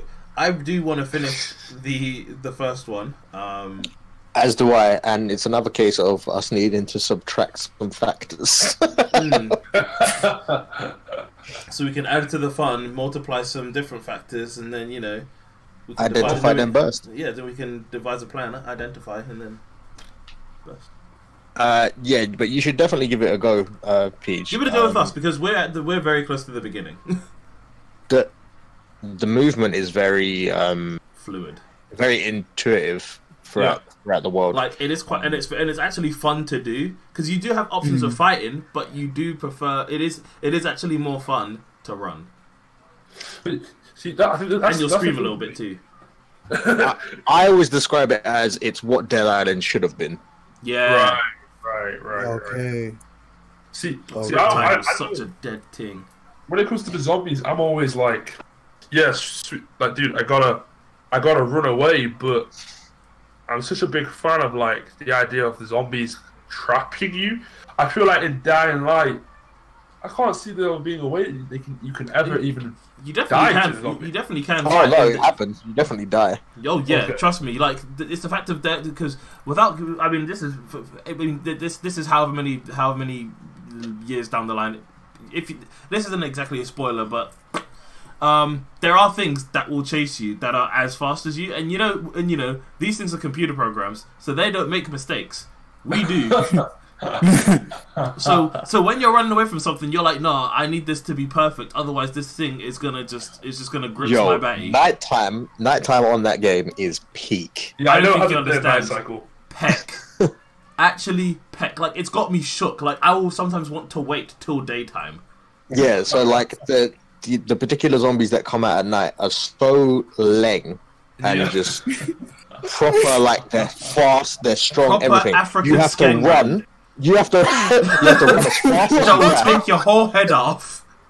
Innit? Then Go eat to a the next plate of kitchen. jollof. Then go to the kitchen and then eat a next plate of jollof. Then a next plate of jollof. That's 3 plates of jollof. Then man are well off.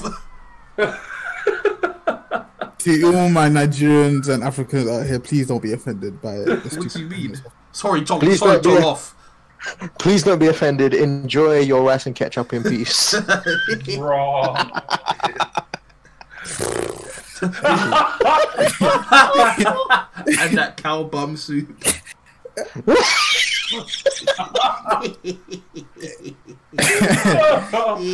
look, Vic, I'll save you. Hey, I'll fuck save you. Hey, cow bum soup is nice.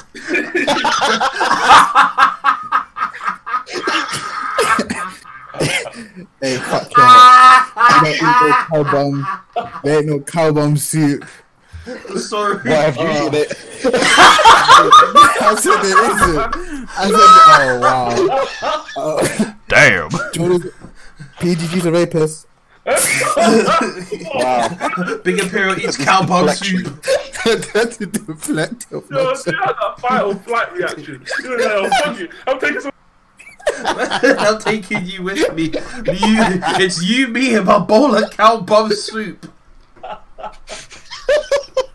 Trust me, he can give that to the devil. Hey, he can run things. Look. Let me save you, Big. Let me save you, man. Let's move on to the next. Let's move on to the next one. Fallout 76. So that's how many fallouts we're gonna have during this filming.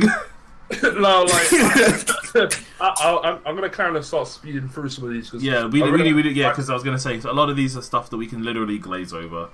Okay, so what I'm gonna do, we're gonna switch into the quick fire rounds. Fallout 76. It's a Fallout game which is more online-y kind of an adventure. It's very survival kind of aspects. Teams of 4 kind of thing where you can play with real human, with other enemies who are 4 times the size of Fallout 4's map. You can build, and you just basically got to survive and stuff. I think there's a story to it as well. So it's not like a normal survival game where you're just surviving for as long as possible. No, it's an actual, you can progress through. But what is different to this, because I thought it was just going to be another Fallout game, it's got the online features, the whole I can kill and take somebody else's stuff, and I can build and destroy other people's stuff. Like, that is something very different that Fallout has never done before, I don't believe so. It's never been multiplayer before. So it's something that is really good, and the reason it's why that people have been asking for a long time. And the reason why I'm so excited for it, I'm not a Fallout fan. Okay, I don't enjoy Fallout as much as other people do. I haven't played Fallout since Fallout 3, so I haven't played New Vegas or 4. But why I am so excited is because if Fallout 76 does well, then who's to say there's not going to be a Elder Scrolls game that can implement the same multiplayer? You mean like ESO? I think there would be. no, not like ESO, because ESO is not. ESO is like ESO is an MMORPG. Right. You got it right. I know what you mean.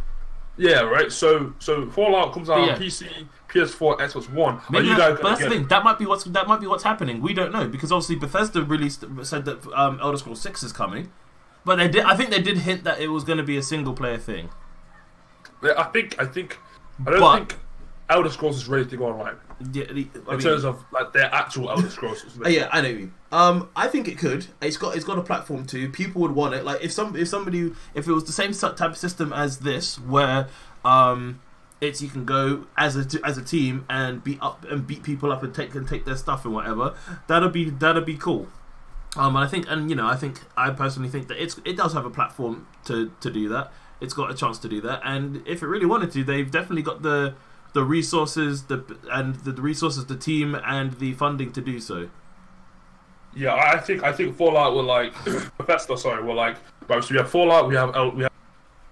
Which game can we test out a new system on? Because I don't think this Fallout is part of the main line of games. So this Fallout is set before the other ones. Yeah, it's like set around the first time when people left the vaults. Right. Oh, okay. Yeah, it's basically prequel.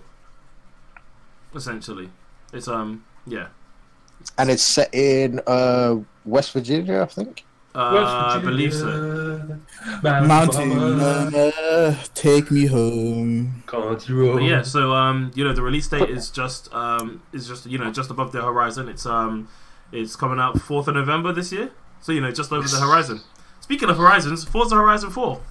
Hey, take it away, Sleep. Take it away. So I'm down for racing games. I'm probably, out of anyone here, probably the more car oriented person.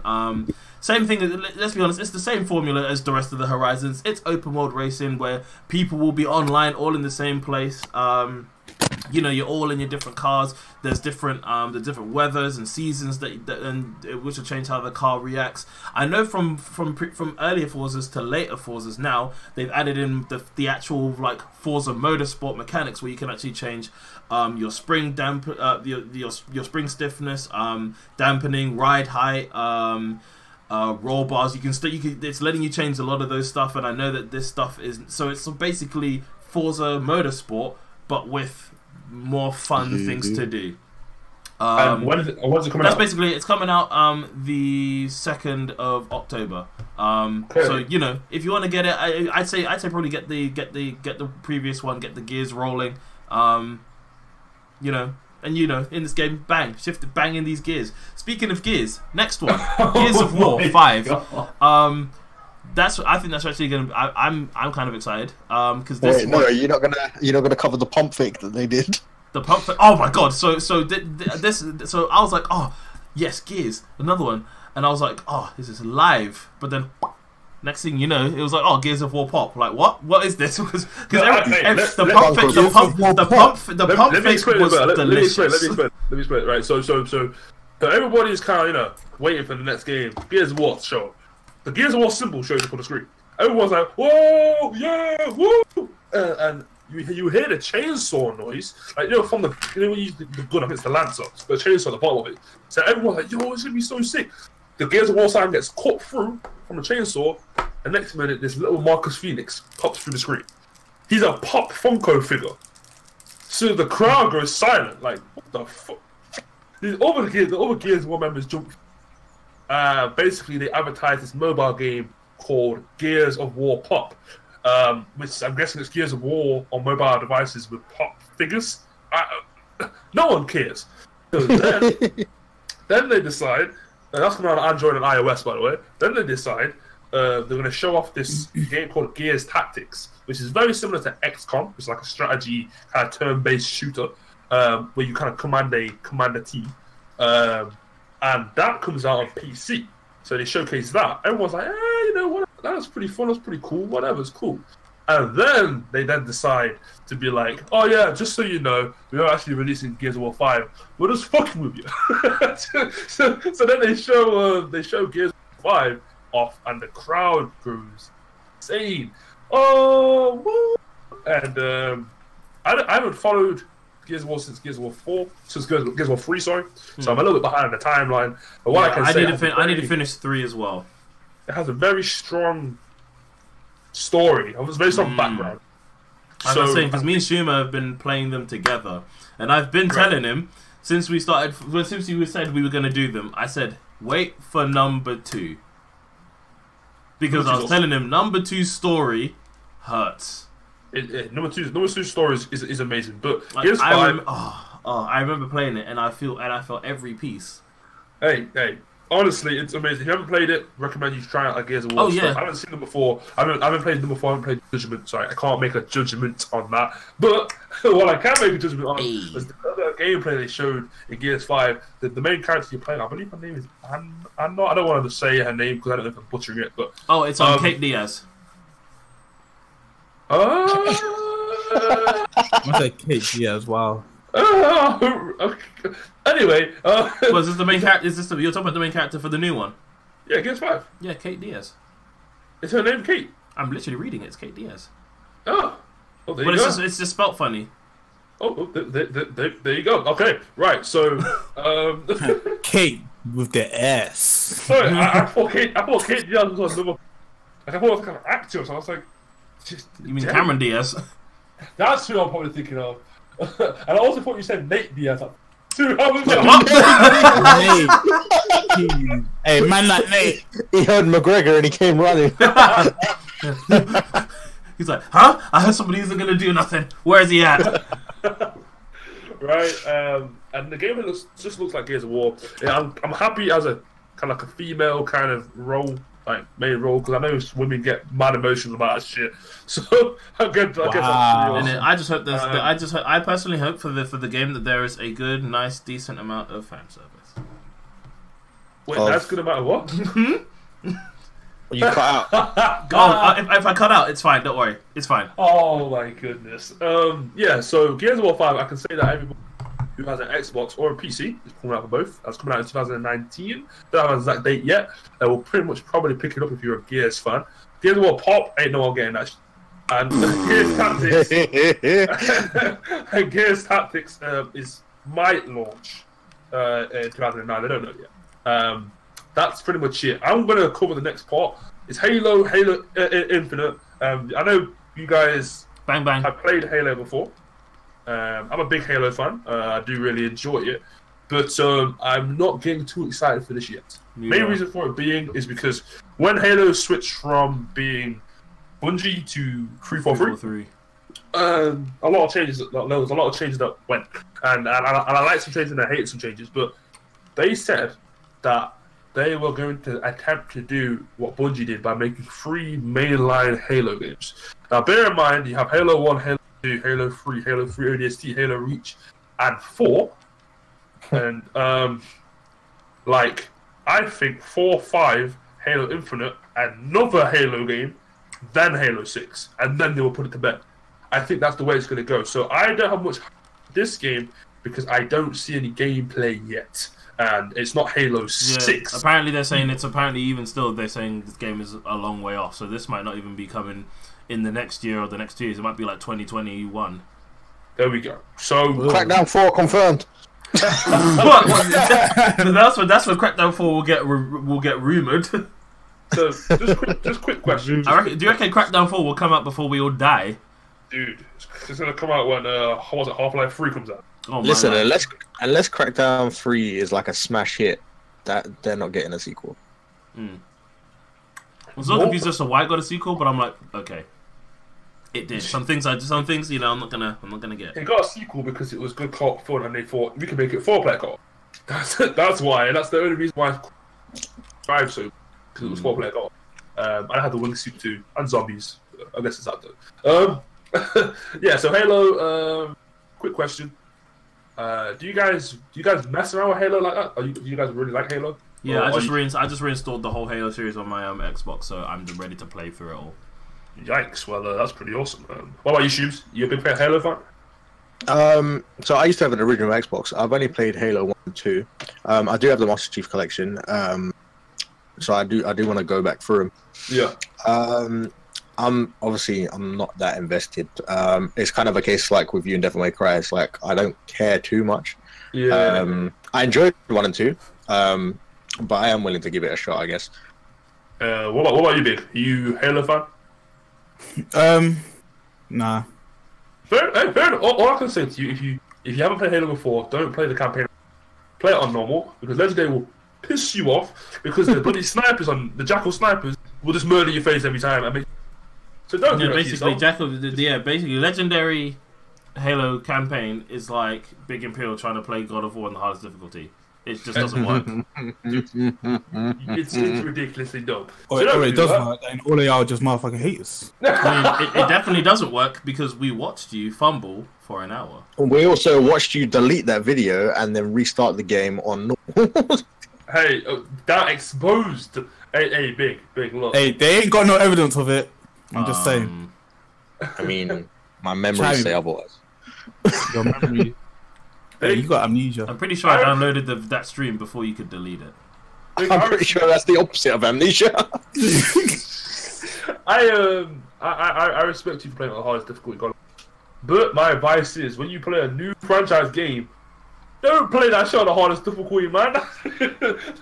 You're looking to ruin your day.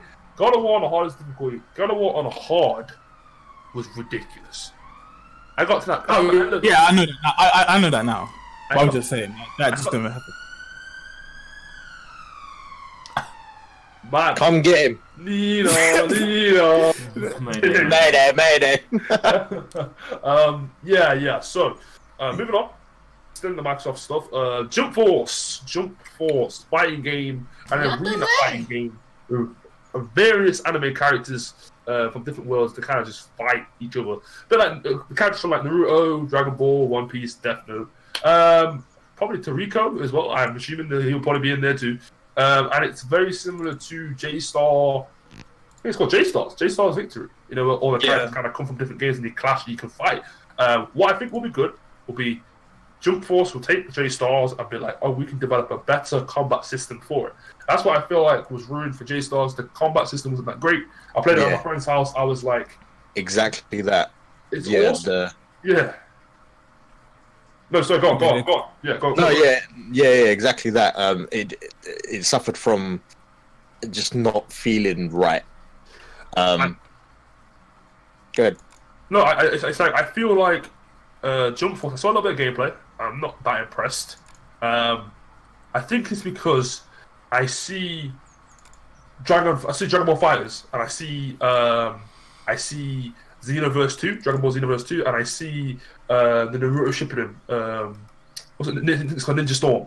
I see them, and I'm like, that fighting is so awesome. But I think the issue is when it comes to these characters, especially anime characters, come from different worlds. They all fight separately. So to put them in a game where they can all fight separately but still be universally great is very, very tough. You play the game dedicated to that world, and it's awesome. It feels like, yo, I'm Luffy, I'm a pirate, I'm gonna swing my fist all the way around. You're a pirate? Are you a pirate? You know what I mean, right? Oh, I'm Goku, I'm a power up as much as I can, and I'm about to left. It's Kamehameha. Like, then I come true like Sanji. Right? It's awesome. But just to say, Jump Force is a 3v3 tag. A 3v3 battle. I think they said tag system. It's 3D, so it's not like a Dragon Ball Fighters or like a what's it? Guilty Gear, like 2D stuff, something like that. But I think it's going with the same kind of feel as like a Poke tournament. You know what I mean? Like is it Pokemon tournament? Pokemon, yeah. Pokemon tournament, where it's like, I think you're kind of restricted to a battle area. It's kind of like shipped over player one's kind of side of the screen, like Naruto, Ninja Storm. Then it's like an arena battling kind of game, which I think is going to be good. I just hope that they can get the fighting styles for each of the characters down. Once they do that, then they can make the game look pretty. I think if you can do that first, get the gameplay sorted, then make the game look pretty, because the game is going to look a little bit weird because each of the characters, even though they're like Shonen Jump characters, they still look a little bit awkward.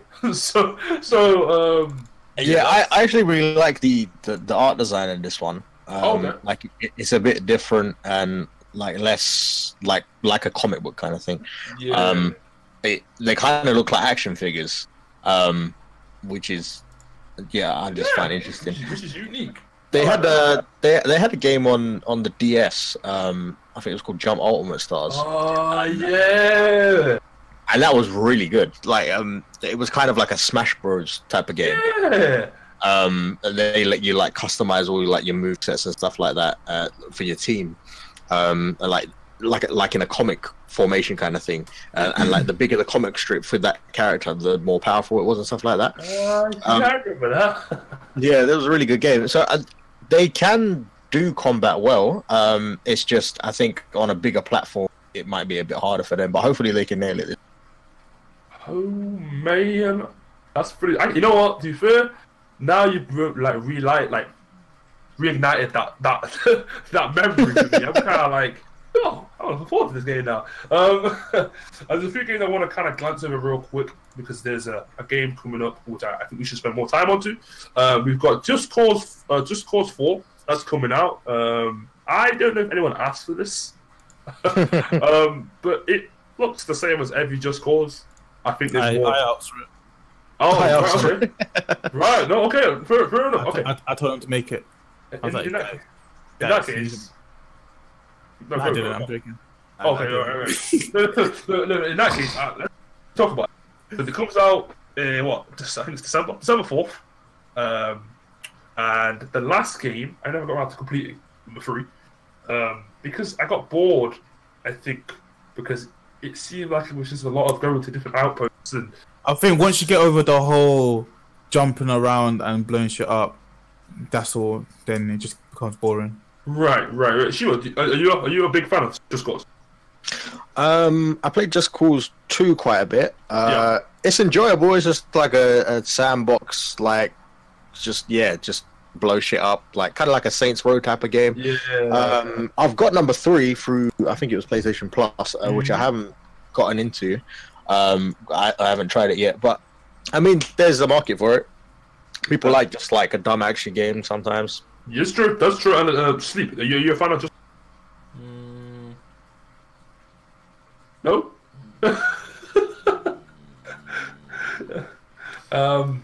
Guess not. It's cool. It's cool. All I can say to you, I didn't see much of a difference between 2 and 3. I can't see much of a difference between 3 and 4. Other than a few things like I think you can wingsuit now. Or because you wingsuit in the previous one. And you can wingsuit in the previous one. And it looks like there's a lot of natural disasters. I saw in there, so I guess there's that too. But it's still like a deserty kind of foresty area. I do think there are different areas now, though. I do think they have different like environments now, though. So I think some stuff is more destructive. Like I think that you can like smash through windows and stuff like that too. So that's pretty cool. Next game up is Kingdom Hearts 3. Is anybody super duper excited for this? I am. There you go. I think you can take this away. Actually, to be fair, I think you can tell us about this. There's not much to be said really. I've been waiting for this game for fucking 10 years because Square Enix is Square Enix. And Oh wait. Do you think Crackdown will come out before Kingdom Hearts? Oh my goodness. When is Crackdown supposed to come? February. Yeah. Yeah. This is supposed to be January, so Mad. no. unless it gets delayed. Sorry guys, hold on. I'll be back in 2 seconds. Hold on. Yeah, go for it. But yeah, there's not much to cover really. If you're a fan of the franchise, you know what's up. But yeah, there was like Kingdom Hearts was shown at like 3 different conferences this year. So Xbox, Square, and Sony's conference. And Sony actually had the best trailer of it. It showed off Jack Sparrow coming back because in Kingdom Hearts 2, you got to go to Pirates of the Caribbean world. Yeah. And now it's back and it looks crazy. Like I like what they're doing with the graphics. I'm excited to play it. I've always been a big fan of the franchise, but it's confusing as hell for anybody like from the outside looking in. You see, my thing is when first of all, the gameplay. Let's talk about the gameplay. I like the look, and what I like about Kingdom Hearts 3, what's really pulling me in, it's like it seems like you don't just use the keyblade. I feel like there was kind of like a yo-yo kind of spinning blades kind of weapon. I think they showed at one point. Yeah, in this one, it looks like you kind of, it looks like kind of like summoning different weapons. Yeah. Because at the heart of it, it's always going to be your keyblade, but like the different modes that you activate, depending on your skills and stuff, will let you have like different playstyles. Like I remember in number 2, which was on the PS2, there was like these special modes you could enter. One, you would like float around and you'd shoot out of your keyblade. Another one, you'd have 2 keyblades and use that. Another one, you'd kind of like float around and like telekinetically use a load of shit. And right. Yeah, it gets crazy. But yeah, from all the, like these trailers, it seems kind of thematic with the world that you're in. So like the Toy Story one, you can jump into like toy robots and like fire them and use them to your advantage kind of thing. And yeah, like you were saying, there's like yo-yo things. I've seen they've incorporated somehow like Disney rides from you being able to summon them. But yeah. Right. I think one thing I gotta say, it's What? Oh, hello? sorry, you disappeared for a moment. Oh no, sorry, it was Google trying to notify me about some bullcrap I don't care about. Thank you, Google, for ruining the whole production. Good job, Google. Good job. Yeah, Kingdom Hearts for me, I think it's in a good spot. Yeah, it's taken a long time to be released, and I would love for it to be released. But I think the struggle is like, when do you release it, man? Disney come out with a new film every films like every year or something. If you release it too soon, and like I don't know, a hit Disney film comes out, you ain't got the character in the game, you're screwed. So I don't know when you release that. It's kind of some complications with releasing it too soon, isn't it? Dude. This guy. Wait. What was that in reference to? I'm confused. Oh, Could be so many things. A lie. I think it's just better to leave your minds to it. But yeah, it's coming January 29th, I think. There's so many, to be honest, there's so many Disney characters in these games. You'd never be able to keep up with it all anyway. yeah, that's true. Metroid. Not Metroid, sorry. Metro. Metroid? I wish Metroid. Exodus. Have you guys seen this? Yes. I think it's pretty cool. Now, I've got Metro, I think it's Metro 20, what's it? Metro 20? 2033. Yeah, I got both of them. Because Yeah, it's like and what is it? Last Last Light? Light's the one afterwards. And I've not played any of them. But I own 2 of them. I own the 2. And like this new one though, I saw it on an advert, bro. On an advert. And you know, normally I'm like, yo, I'm skipping this damn advert. Man, get off my screen. Look, I got advert on. but this advert caught me off guard. I was like, yo, kind of sick. And lo and behold, before I knew it, I was like 1 minute and 33 seconds in. I was like, oh, yo, this is sick. It basically looks pretty good. I know you're just fighting loads of like monsters and stuff, but it looks at that. First-person shooter game coming out on the 22nd of February. If anyone hasn't seen it, I recommend you do check it out. I can't really talk much about the history of the game as I've not played them, but one thing I can say, it's definitely a game you should take a look at for sure. Keep moving on. I'm going to kind of skip a few. Kind of move on to more the popular ones. I know. Skip the dead ones. I know. PUBG is getting a new. Sea of Thieves. Getting a new DLC. Shadows Die Twice. Yeah, Shadows Die Twice. That's like a Dark Souls-esque type of game. If you haven't, basically Neo. So, this what's it called? Sekiro. Shadows Die Twice. This was teased back at the Game Awards, and it's From Software's new game, the guys who make Dark Souls. And everyone thought it was hinting at a new Tenchu game. Yes, I know, right? And which I would have been really hyped for, but this does look really good. It still looks like Tenchu anyway. This is Tenchu without the actual name on Tenchu on it. It's weird that this and Neo exists. Yes, especially because obviously Neo is kind of it looks like a Dark Souls type formula. Yeah. Just like the samurais or whatever. This seems to be.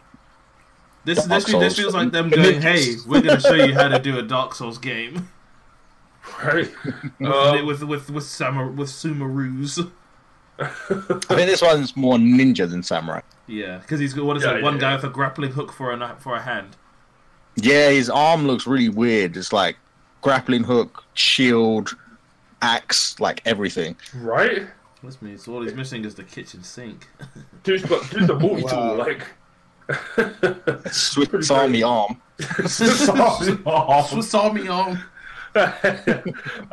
Yeah. Okay. So that's finally got through, people. I think it took us about 50 minutes, but we got there. We're gonna keeping. We're gonna make the ball keep rolling. Bethesda, they announced or they showed Rage 2.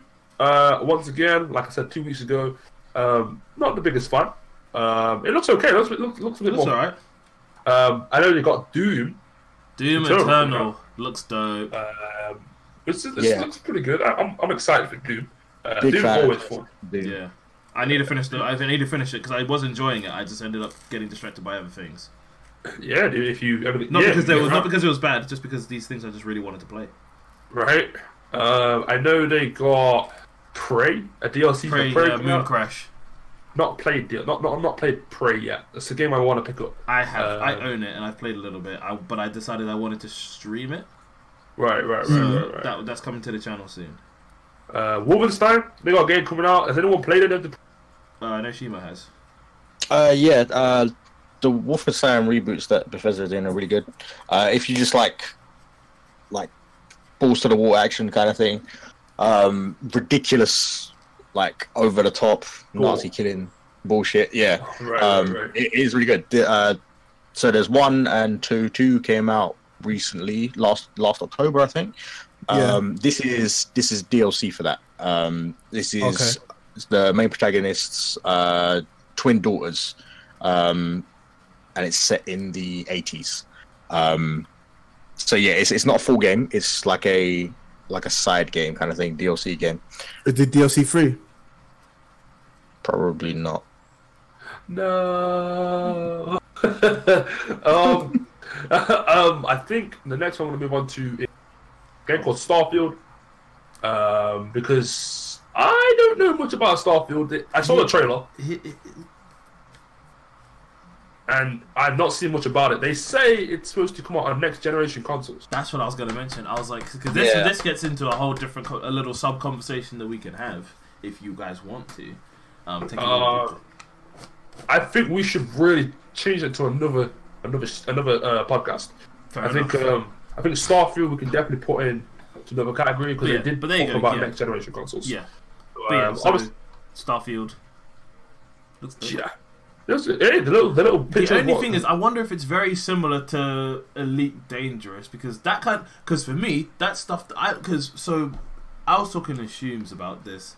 I like games that because I was saying that because we were talking about Sea of Thieves because we played it for the first time, and we were talking about how the game is a lot slower paced, and I'm okay with that because for me, it's just because you're with friends. Because usually when you're doing these games, you're with friends. So usually it's funnier when we're all together just talking nonsense or whatever. Like while we're trying to get from point A to point B, which is where these games are fun. Which is why I wanted to get Elite Dangerous on PS4 and see if I can coax a few of you guys to actually get it too, so we can all be part of a space crew. Right. Okay. The elite spacefaring crew, and Wow. but that's what, and I'm wondering if that's what it's gonna kind of be like. Okay. Like I kind of hope it is. But regardless, we don't know anything. We don't really know too much because it's a long while away. Yeah, we don't. All you see is the picture of planet. I don't even know if it's even Earth. That's it. Bethesda came out and said, next gen, and it's their first original IP since for 25 years. So obviously Fallout and Elder Scrolls, stuff like that, they never owned that. They acquired that and developed for it then. So this is something completely original from Bethesda Studios or whatever. You know what? Talk about Elder Scrolls 6 got announced. I'm not going to go too crazy for it. Just the same reason why I didn't get too crazy for Halo Infinite. You don't know nothing about it yet. Yeah, too much. There's a lot of these games. There's a lot of unknown factors. So I don't think there's a lot of them where we could be like yes, because it's like no. They did announce that this is the game after Starfield, so it's probably going to be a next gen one as well, and it's probably quite a ways out. Yeah, like I'd say minimum 3 years. Yeah. Maybe minimum 2-3 years. Elder Scrolls are also looking to do a strategy card game called Elder Scrolls Legends to probably compete with Hearthstone, and there's another really popular one. What's the other one? Is it Gwen? Gwen, Witcher. From Witcher, yeah. Right, it's probably gonna try and compete with that. They also released an update on a DLC called Somerset for Elder Scrolls Online, which I cannot wait to release so I can actually play it. That'll give me another reason to get back into Elder Scrolls Online. Morrowind? No, I'm not. Oh. No, it's what is it called? Somerset. Somerset. Yeah. Yeah. So there's but that. I'm asking him if he's done Morrowind. If you guys ever do get Elder Scrolls Online, I have it just for PC. for the PS4. I might Gonna do get it for the PS4. Super duper cheap now, but I think they're trying to stop you from getting the original edition and having to buy the new edition only off the store. So you're probably best to get into the shop for it. If you ever do get it though, I recommend it. It's really good. I will definitely play it with you. I have high level characters. It's good fun. Moving on to Quake. I don't know if you guys ever played Champions. Quake. I've been trying to. I've downloaded it on Steam, so I've got it ready to go. Quake Champions is just like any other Quake game. It's very reminiscent of like Doom as well. I'm a big fan of Quake. Okay, I'm a big fan of Unreal Tournament Quake. These are my kind of like jams, arena shooters. But you either feel it or you don't feel it. For me, I can't really imagine you really liking Quake if you're not into fast-paced, bullet hell, sprinty. Right? So, this is not the game for you. Everybody gonna die. This is not the game for you, my guy. Alright, I would not do that. Fallout Shelter. That's it's. I mean, apparently it's coming. The only difference is really it's coming to PS4 and Switch. Because I know Shima. Yeah, I feel like you've played it. Shelter's a mobile game. Yeah. I think 3 years ago. Just before Fallout 4 came out. And then it was it's cool, whatever. It'll feel quite good on the Switch, obviously, because Switch's handheld mode is a touchscreen as well. It's a good little like time wasty game. Yeah. I'm upset that this joke isn't actually real, but Skyrim Very Special Edition. I'm upset that isn't real. No, it is real. Apparently, but this article I'm reading is apparently it isn't. No, it is. You can go on to the Alexa thing and put it on there. Damn. So I need to go buy an Alexa real quick, guys. Hold on 2 seconds. It's just that the other stuff wasn't real, so like the Samsung fridge and stuff like that. Right, I'm gonna Why slide not? over to. I'm gonna slide over to the Square Enix. Right, we're gonna start knocking some more of these out of the park. Obviously, the main one is the Shadows of Tomb Raider, right? Shadows of the Tomb Raider. So let me get that correct. You know what I'm saying? I played Tomb Raider for Xbox 360. Yeah, the Xbox reboot. 360. Yeah, the reboot. 2014 one. Right? That was awesome. I not played the 2016 version. Yeah, I highly recommend it. Rise of the Tomb Raider. Yeah, I haven't played that one. Yeah, they're great games. They're just like Uncharted-esque, just a little bit darker. Yeah, I'm pretty happy with what they're doing with the reboot. Shadow of the Tomb Raider looks really good. They did like a bit of a gameplay dive on it. They're showing a lot more combat options when it comes to stealth and just interacting with enemies in general. So yeah, should be another good game. They haven't kind of missed yet with it. I mean, moving further in, I know there's a crossover going on between Monster Hunter and Final Fantasy Online. I don't know what version of Final Fantasy the online mode is. Is that Yeah, Final Fantasy 14. 14, that's it, 14. Yeah. They got a crossover. I don't know if they really explain what that is all about. I don't know if you're just going to Final Fantasy characters join the Monster Hunter world. Lord. Yeah, No, so gone. one way, so it goes both ways. They're going to have a monster from Monster Hunter come into the Final Fantasy 14 game, where I guess you fight it together kind of thing. Yeah. And they also have a Final Fantasy monster come into Monster Hunter, called a Behemoth, I think it was, or something like that. Yeah, where obviously in Monster Hunter you'll go hunt it. Right. Okay. It's a cool little thing. I'm gonna go over to Ubisoft. Okay, for Ubisoft, let's just ignore Just Dance 2019. No one cares. Oh my gosh! All right, so this is exactly what I was saying that I wasn't looking forward to. Just Start 2019. Every fucking year they do this flipping this dance number or whatever. The most extra but thing. what I find the most baffling is that Just Dance 2019 is coming to the original Wii. Huh? Exactly. And it's coming to the PS3 and the 360. Does make more sense, but the Wii. But the original Wii. Let the original Wii die. If this makes it any better, Just Dance, I think they're adding in more avatars, and I think they're making it 8-player.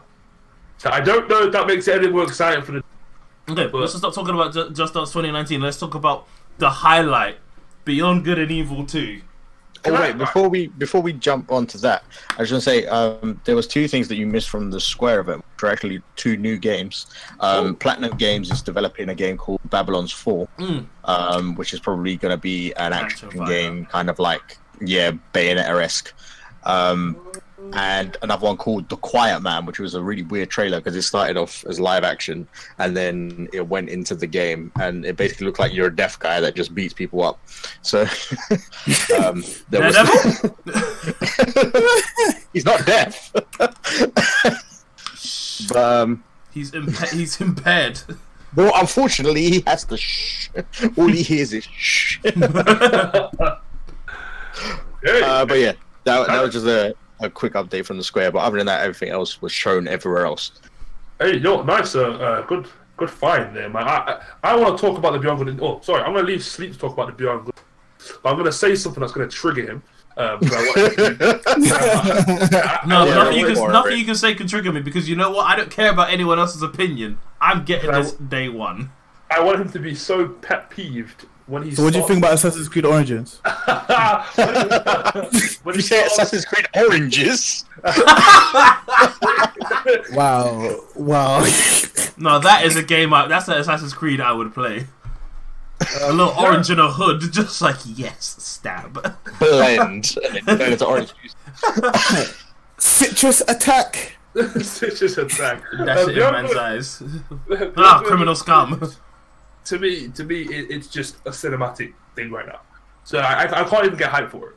Have you played the first one? No, I have not. Say no more. So like, I can't get hyped for it because it's just cinematic. Well, to me, it's like, if I get excited for this, it looks awesome. The sounds and the music and everything seems cool. The graphics look, I mean, the cinematic looks awesome. But it's like, until I see that actual gameplay, or until I see the in-game engine. Yeah, they showed a very, very small amount of it, but not a lot. Right? Yeah, they showed us what they were calling pre-alpha. Yeah, I saw alpha footage. Yeah, I saw that. So sleep. Take it away, man. Take it away. Yeah. So obviously the reason why this is such a twist is because obviously from the first one, you play as a character called Jade. You see this all in the trailer, so blah blah blah. I'm not leaving with the same spoilers for the first one, but you play a character called Jade, and you're with this pig called Paige, and yeah, you guys are just cool, innit? But the fact that but this is a prequel, and when I found out that the supposed potential villain was Jade, it just blew my mind. I was like, what? So now I want to, I really want to know backstory, which is why I'm so hyped for this, because it's gonna answer questions I've had for I don't know, a long while. No. I have a question. So in the first game, you said it's Jade and Paige, the pig. Is that the first time they meet? No, that's not the first time they meet. Okay. But they're obviously very familiar. But yeah, like I said, there was questions that I had, and I was like, because they actually coexist with each other. Because I think they run an orphanage or whatever. But it's just like, it's just so sick. Like I'm hyped for it. Like just the fact that the characters look dope. The fact that the person who the protagonist that you're actually playing is a black guy. I think that's extra dope. Okay. Or at least that's what I can assume. And for me, just everything around it, like just for how it looks, how the characters interact with each other, from what you see in the cinematic trailers, I'm hyped. I'm already on the boat.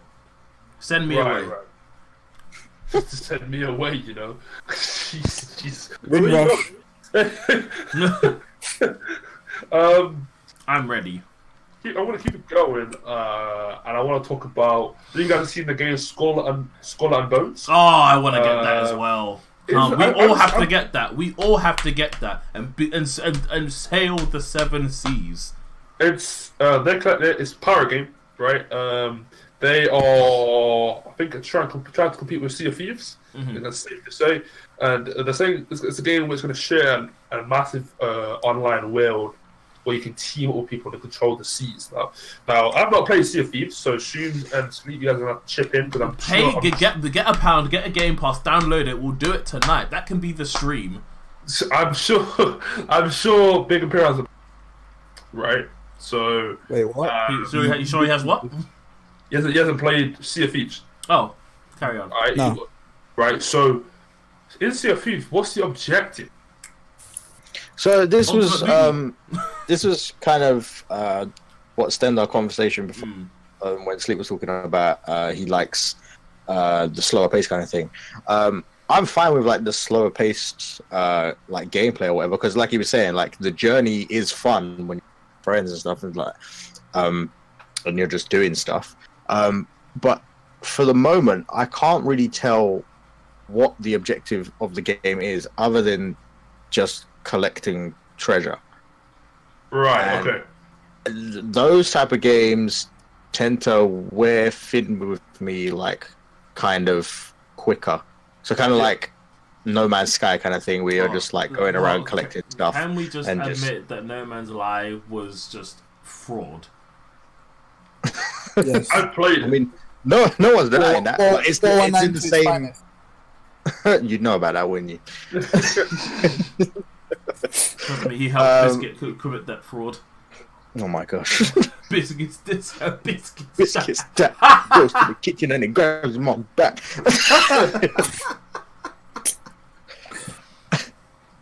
But yeah, it seems like in a similar vein, there's not like a main objective kind of thing. Like, there's like you no don't end have game.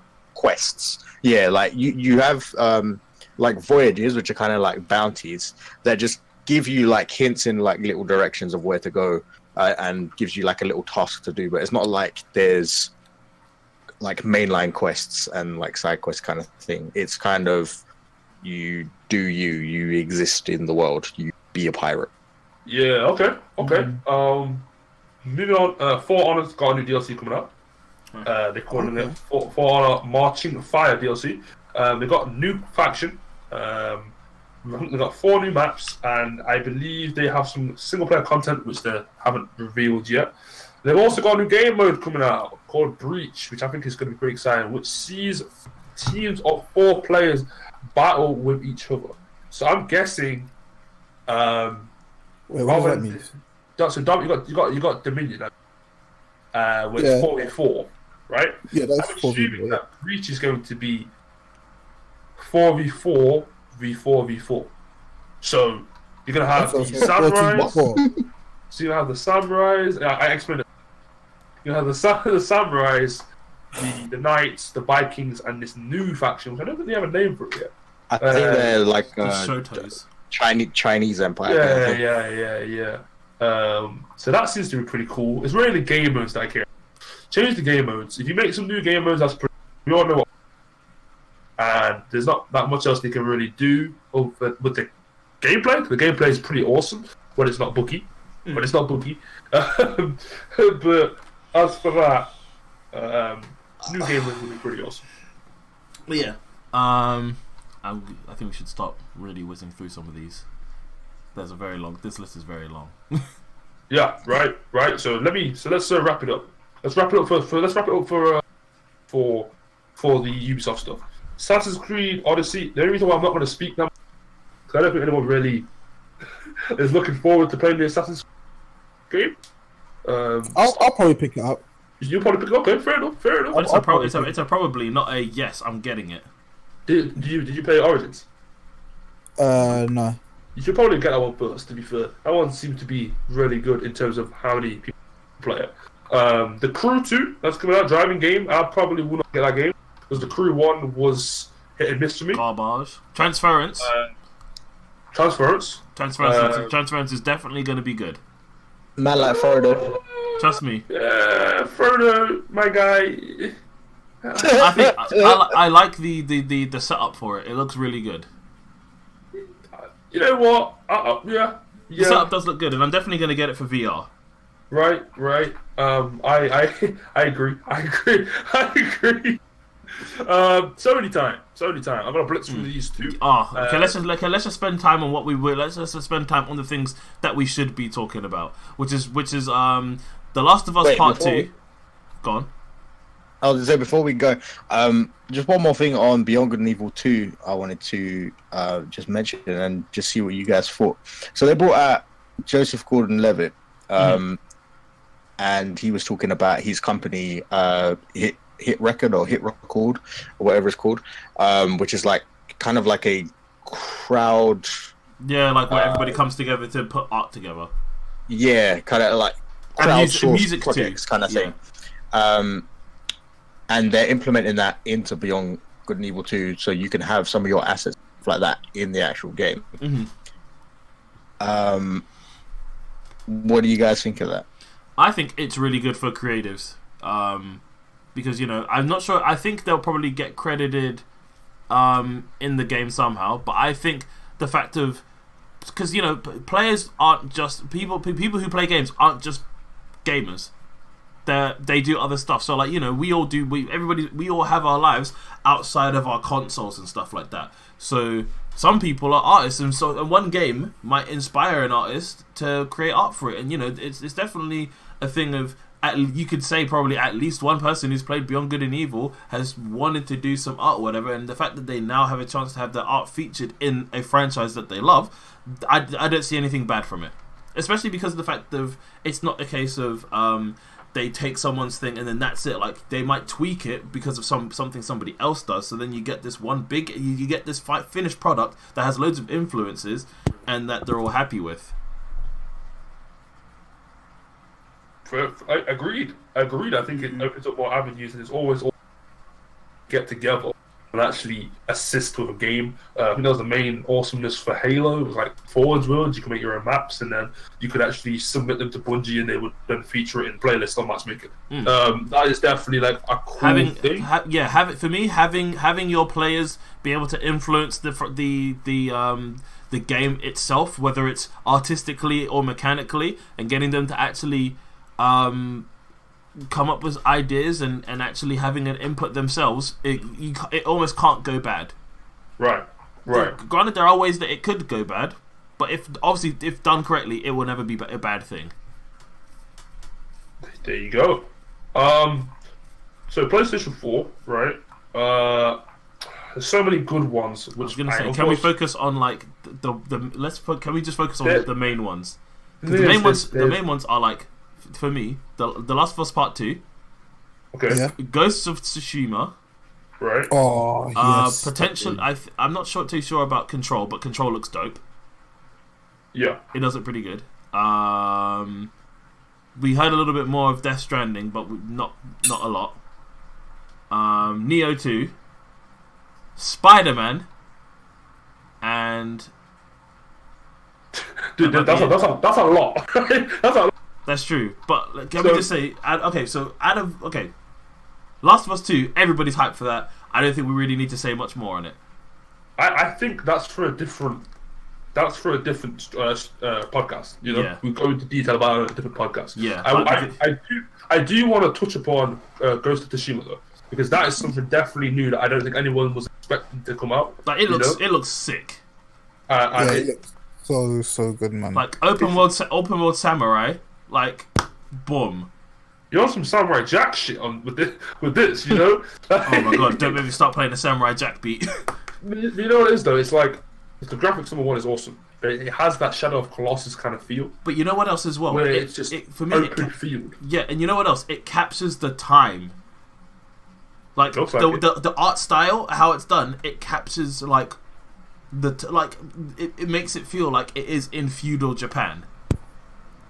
He keeps unplugging and plugging in their mic. It's actually still open world as well. Like, yeah, I said that. It's open world samurai game. Yeah.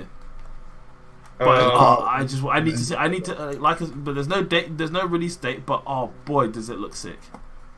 Right, Big. I know you were pretty hyped at the beginning of the podcast. Do you want to add anything to it? Because you know we have had to speak for a little bit. So you want to add anything to that? I think you guys really covered it.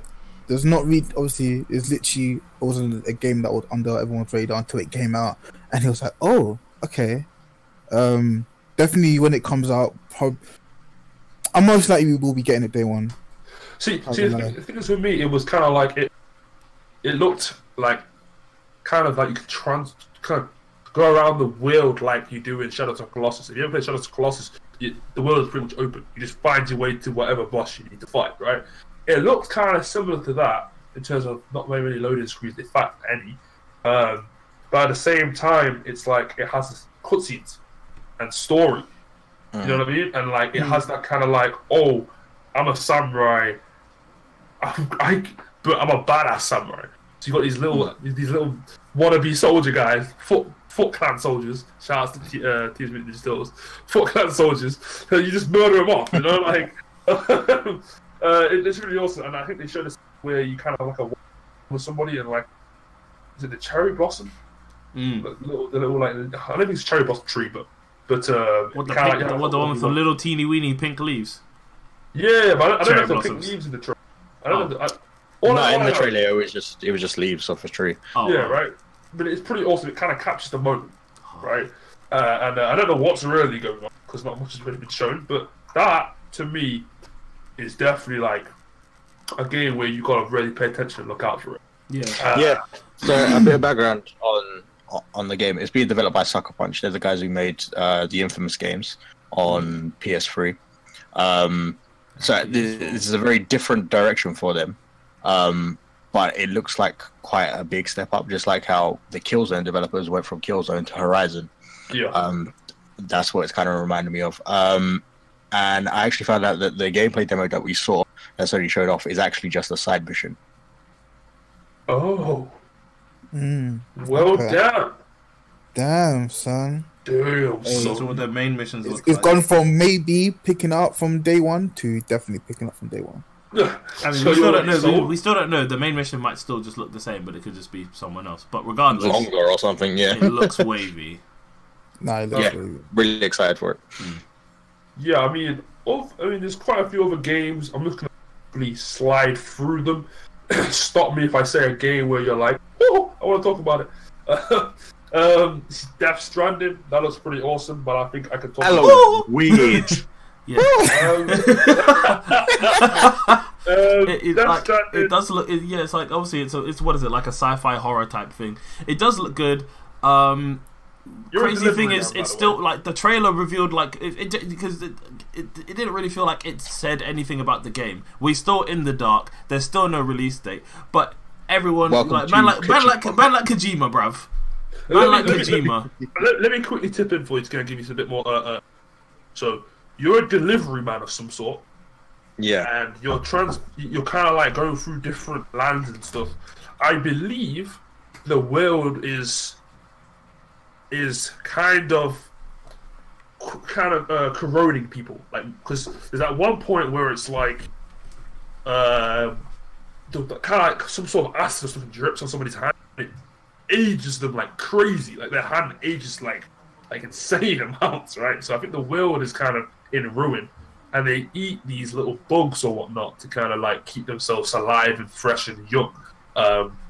There's also these bad guys that they kind of float around, and you gotta like watch out for them. But at the same time, they show a lot of just you kind of trying to transverse through the terrain. You're climbing, you're crawling. But at the same time, they also show the part where the guy has a gun in a cutscene. So for me, the main thing is really that I think we gotta look out for with this game is kind of like, one, what the fuck is going on?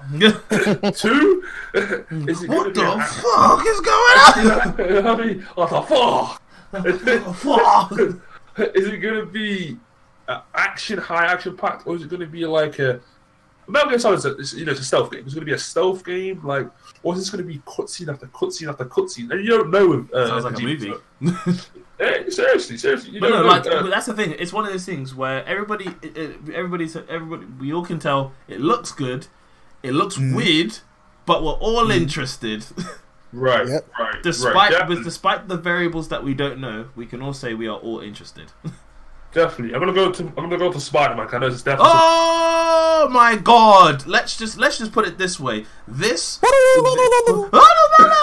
be the next. This will be the best Spider-Man game since Spider-Man 2 for the PS2 / GameCube / But could we Xbox. identify? Boom. I know we spoke about this on post podcast. podcast. Yeah, I don't know why I couldn't say it out, but could we just say we go for that how too much That's why you how much an L Microsoft took with not getting this on their platform? Look, I don't care. I've got both systems. It does not matter to me. Spider-Man. Jesus. There is nothing else to say except for, webbing away, bruv. Hey, sleep, man. You sound I'm webbing up Dons, bruv. You're the biggest Spider-Man fan. I said webbing, not spraying, bruv. Is my name Reese? I didn't think so. I'm trying to spread my pieces everywhere. Hey, but it's only liquid though. Drink it, but that's not me. But nah, like I was saying, it is going to be the best Spider-Man game since Spider-Man 2 for the PS2, which will then be number 2, because anything else that came out between these two games is trash tier in comparison. Do you feel that the combat reminds Game you ain't even of come out yet. God damn. Nah, But the pure fact that the web swinging is on point is all I need. I can web no, swing I'm all talking about day. the actual combat. Oh yeah, combat. Reminds me of, Combat. Everybody's saying that it looks like Batman, a bit like Batman Arkham stuff. It does. Yeah. I'm not going to try and say it doesn't. I'm just saying like people are right. It does look very, very Batman-esque. But obviously with the Spider-Man, it's going to be a lot more. The motions that he's going to use are probably going to be a lot more fluid because obviously it's Spider-Man. He's higher agility, better control of his body. It's going to be more flamboyant. Oh yeah, acrobatic is probably the better term, not flamboyant. Flamboyant. Oh hey, hi, Web, you're dead. But yeah, this is gonna be the best Spider-Man game out. Period. It's unarguable. We've got inarguable. We've got Overkill, The Walking Dead. I feel it's going to be a Left 4 Dead-esque type of game. So if you're into Left 4 Dead, I recommend you definitely go and check that out. We'll talk about that in another podcast. I mean, they got Hunt. I don't know if you guys have seen Hunt. But it's... Okay, wait. Before we talk about that, could we just talk about Smash Bros? We're not on Nintendo yet, bruv. Relax. Oh. Don't worry. Man popped his Nintendo cherry too early. Yeah, we're getting there. Smash Bros. We're getting there. Don't worry about it. Don't worry about it, man. We're getting there. The Walking Dead final season. Do you even Nintendo? Telltale series is coming out. I'm looking forward to that. I'll play the previous ones on my channel soon to come. I don't know if you guys know Cyanide Happiness. If you've heard of it before, the little YouTube like comedy skits.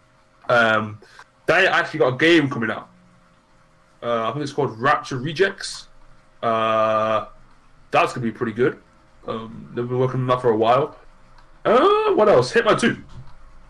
Oh yeah, I've seen that. Hitman 2 got announced. Yeah, Hitman 2. I think they say it's gonna be multiplayer. I think it got more announced. I think it got announced in the PC gaming conference. Yeah. So I'm just trying to go through, get through pretty fast and get.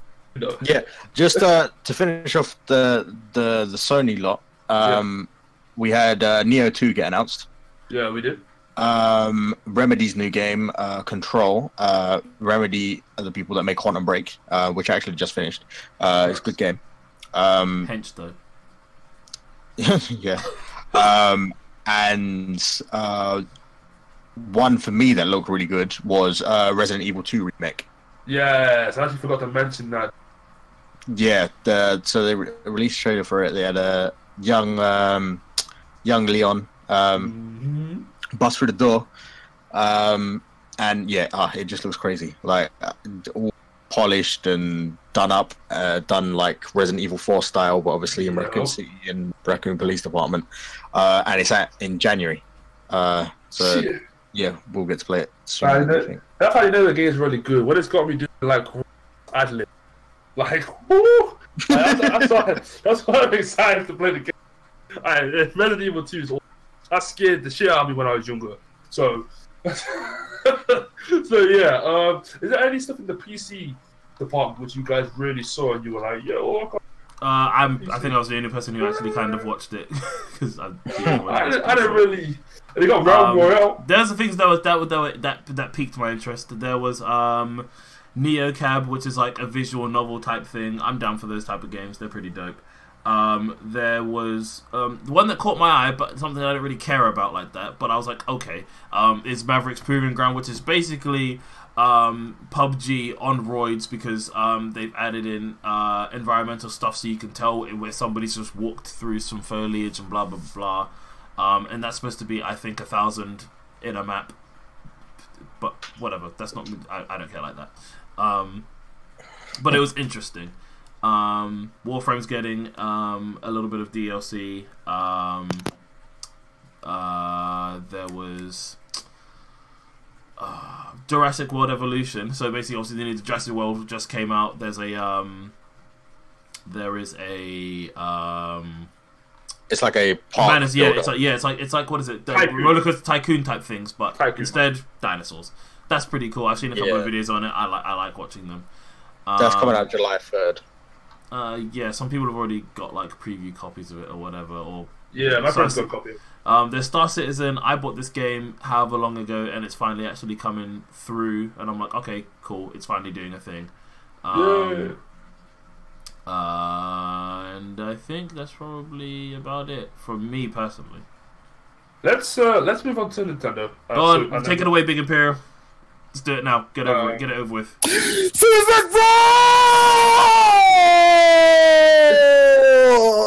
Rest in peace, headphone. I was about to say, should have said headphone warning. And I'm a headphone user. So rest in All right. Fucking monkey. Can you stop busting a nut, you ape? Let's. Big thoughts about what you're so excited about. That all of the characters are finally back. Other than Waluigi, go on. Oh, yeah. Well, He got snaked. like, No, the reason why I say it is because there's so many memes on it. When He got snubbed. It's like, when Nintendo say all the characters. Hold on, you're gonna have to say that again with the laughter because you cut out like dirtily. Oh damn! I said when Nintendo say that they returned all the characters, but Waluigi ain't there. Like Waluigi is there. He's an assist trophy. Like the point of what they were saying, they've brought back all the characters. I mean, it's like every fighter that's ever been a fighter in any Smash Brothers game is now in this game. Right. There you go. See, the more you know. I already know the memes. I didn't even pay attention to. Yeah, I'm surprised they announced Daisy though as like a flipping character instead of Waluigi. Hey man, females, they gotta get it in. A man like Sizzle Sizzle, the Riddle Diddle. Yeah, man like Ridley from Metroid finally makes his debut. They also announced support for GameCube controllers, which is cool. Good for. Yeah, it's cool. Fan service. Love fan service. Yeah, Smash looks great. Comes out December 7th. Now, I have a question for you, Shimo, because I know you're a big Smash fan. You know you like to smash. Is there a character that you would have preferred to see other than Ridley? If given the choice, or if you could have one character in the game of your choosing. Oh, that opens up a lot. Bomberman was in there, but as an assist trophy. I would have liked him to be a character. I'm not sure whether I would have taken him over Ridley. But no, yeah, there's definitely room for more characters. What I found impressive is that they got a load of the third-party characters back from the last game. So Ryu from Street Fighter, Cloud from Final Fantasy, Bayonetta. Bayonetta is kind of Nintendo now. Who else was there? Yeah, those like DLC characters. I was surprised that they managed to actually bring them back. But no, yeah, it's crazy. Like, there's close to something like 70 fighters, I think. Biggest roster ever. Yeah, I was gonna say, is that the biggest roster ever for a fighting game? Like, on launch? Maybe. Yeah, and I'm sure there'll be a few more to come. But yeah, carrying on with Nintendo, they announced Super Mario Party, getting away from the numbered system, which goes back to the board game format. Instead of you all being in, so Mario Party 9 and 10, I think you were all in like one car moving around, and people didn't really like it. Yeah. But yeah, I'm excited for that. That looks really good. That's out in October. Fortnite got announced for the Switch and was available that day. Yeah. I've played it on in handheld mode. It is really cool. Works well, and you can actually cross-play with Xbox, I believe. and PC. Okay, there you go, and PC. Hollow Knight, another indie game. Looked really good. I'm actually going to pick that up. That's finally out for the Switch. It's kind of like a Metroidvania, weird little indie game, but it looks really good. They announced a load of other smaller games in like a sizzle reel as well. Dragon Ball FighterZ is coming to the Switch this year, I believe. Okay. Just Dance. Which is a good get for them. Yeah, just fucking dance. Just fucking Lance. Oh, what about Mario Tennis? Do we know anything about Mario Tennis? Mario Tennis is coming the 22nd or the 24th this month. Aces. Yeah, Mario Tennis Aces. I played the beta of that. It's a difficult game. Well, for me, it was difficult because I'm not very like sport-minded. But yeah, it looks fun. I'm not sure if I'll get it, but I saw something that was coming up for the Switch. I think it was last E3 they mentioned it. I'm not sure if they properly thinged it here, but it was something that I saw and I was like, and it's SNK Heroines. yes, the female fighting game. Yeah, I kind of want to get a Switch. I want after seeing a lot of this stuff, I do want to get a Switch now. Yeah. Like, especially because of the fact that it can be on the go and stuff. Yeah, because I remember talking to Shimo saying that just was, for me at the time, there wasn't really like enough. Because he said it's like, I don't like Nintendo games. Like, it's not that I don't. It's just, but partially some of it's money. It's a money factor too. But it's also just the fact of at the time, there wasn't a lot out for it at the time, and then basically it was something that I just put into the back of my mind and just ignored anything Nintendo related. But now that I've seen stuff and whatever, I'm like, you know what? Nah, there's some goodness here. Yeah, it's a good system, and it's just growing. With the stuff that was announced, so the rest of you, Peach and Big, does this make you want to get a Switch, or are you still not that fussed about it? Is Pete my interest in looking to get a Switch? Oh, well, how much does a Switch go for now? You could probably get one for about $250. Yeah, RRP right now, or the average price I'm seeing is $279. Is that with games or just No.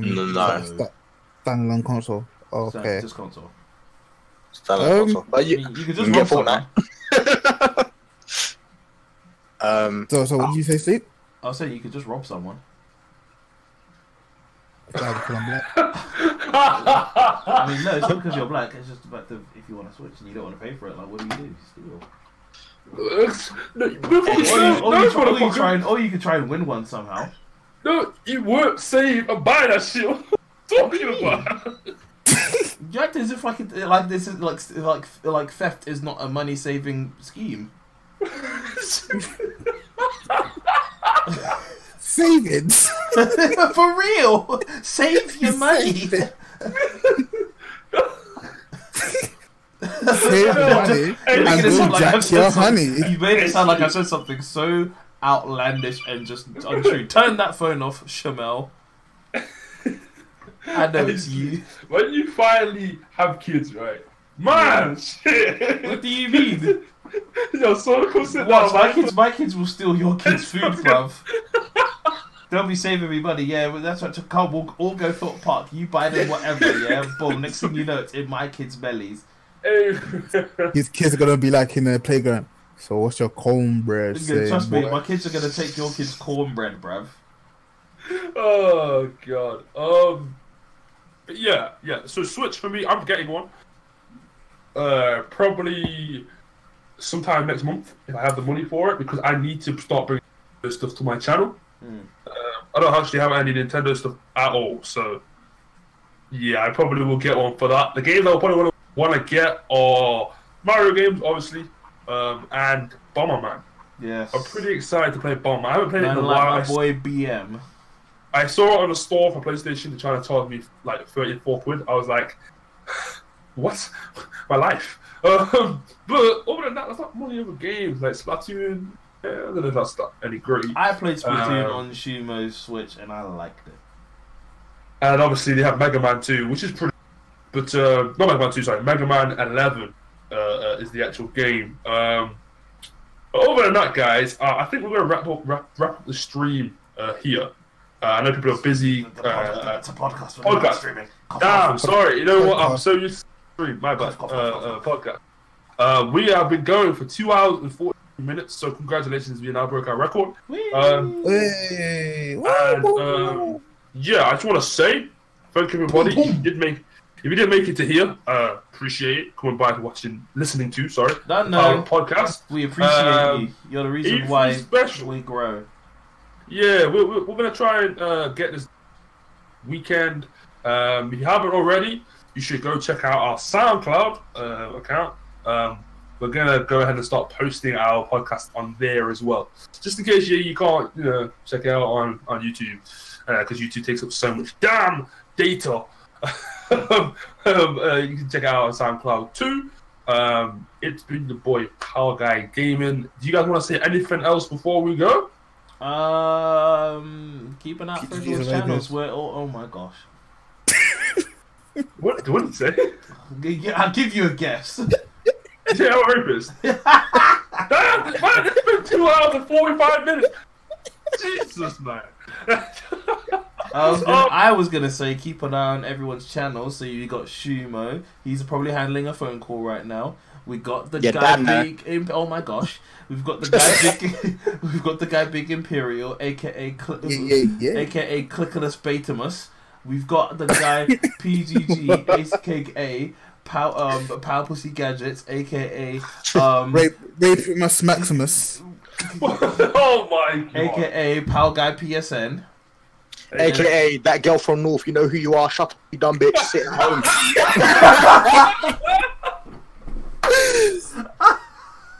AKA caught me with the back more. Oh no. Oh, no, perfect timing. Oh Lord. Hey.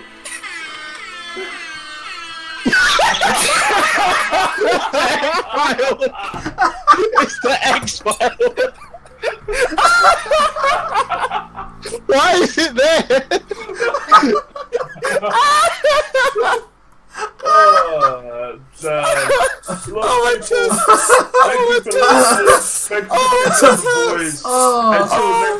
Slap Bobby's bummy. Until next time, people. Oh, it's been your boy Sleep as well, and we out of here. Oh my days. Oh my gosh. Oh.